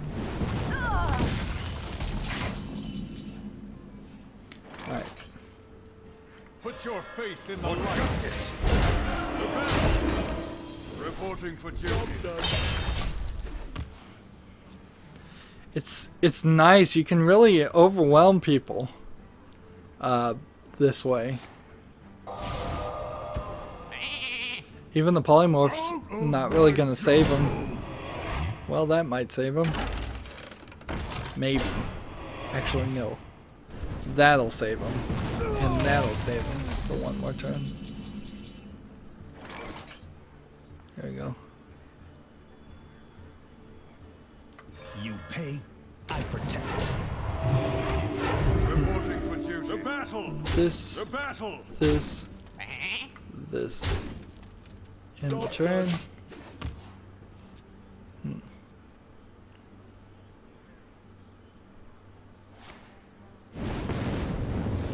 This is no place for mortals.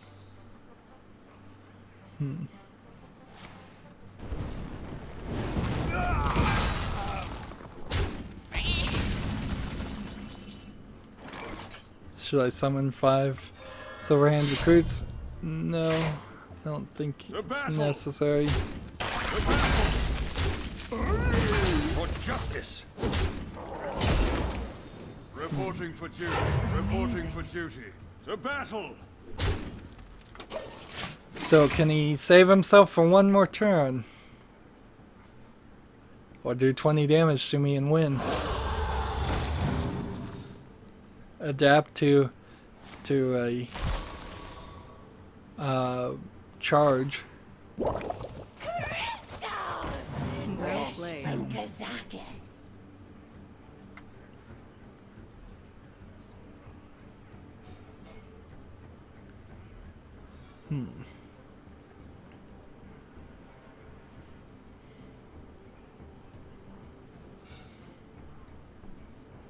What to do? What to do?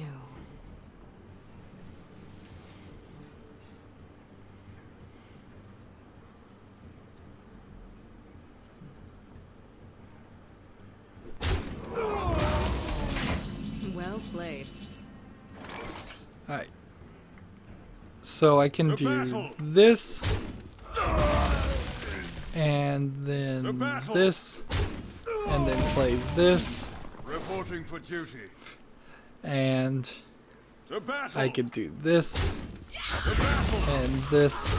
And then do this. Reporting for duty. And For then justice. do this.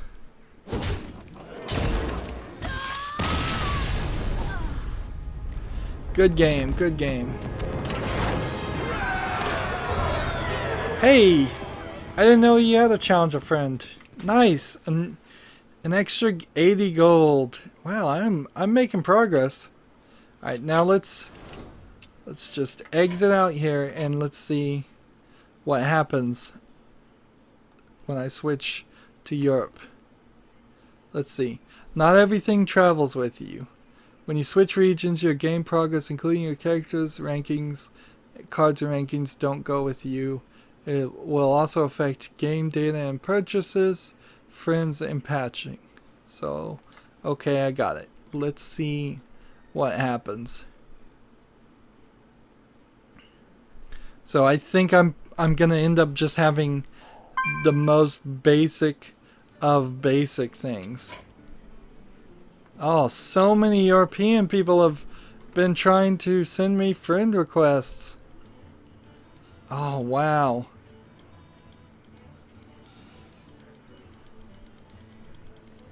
So many people have been trying to send me friend requests. I have messed up. Let's see. Now, can't challenge him right now. Return to the main menu.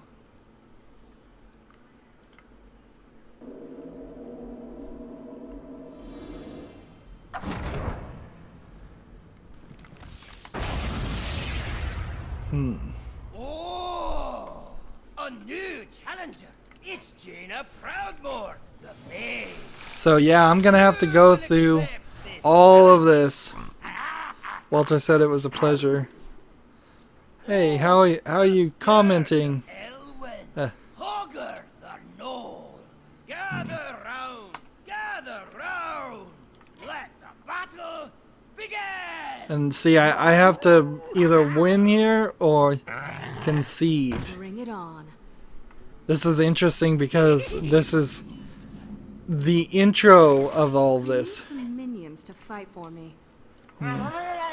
We are friends now. Yeah. Your move, Noel.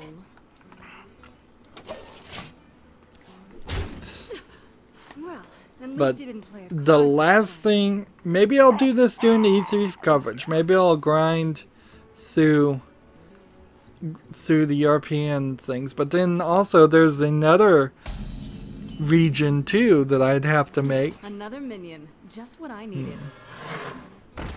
And I sure as heck hope I didn't lose all my cards and everything from the Americas. That would be rage inducing. You would see me just quit playing Hearthstone right here and now if all my progress on the American server went away, but I know that's not the case. Nobody would be Two that cards. cruel. Ugh, he must have been saving one. So yeah, maybe Should I on attack a E3 Noel or Hogger himself? I will potentially try to build up a reasonable 5 attack. deck That's here huge. for I can kill this European massive players, Noel, but or go for his master. honestly, they should have Coming for you next, Hogger. just allow us to copy cards over. This is another example of Blizzard being greedy. A spell card. It can only be used once, so I better make it count. Let's see. Like, Blizzard has been greedy. Back to the stockade. Like, you do all this intro stuff that you don't even remember. Can I challenge him yet? See, I can't even go here. Sorry, sorry, Mahmood. Yeah, this is just not gonna work for me. I don't have enough time to do this for the European and the Asia account. Maybe on E3 I'll play through all of this. Maybe if you go back we can play. Oh, you mean back into the... I'll try it. I will certainly try it, but there's always room for I would say if people want to play me and see the cards and the decks I've built and all that, they probably need to move on to the Asia account. I mean the Americas account. Let's just make sure all my cards are still here and everything. Yeah. That we'll just look in the collection just to make sure nothing hasn't disappeared. Look at the solo adventures.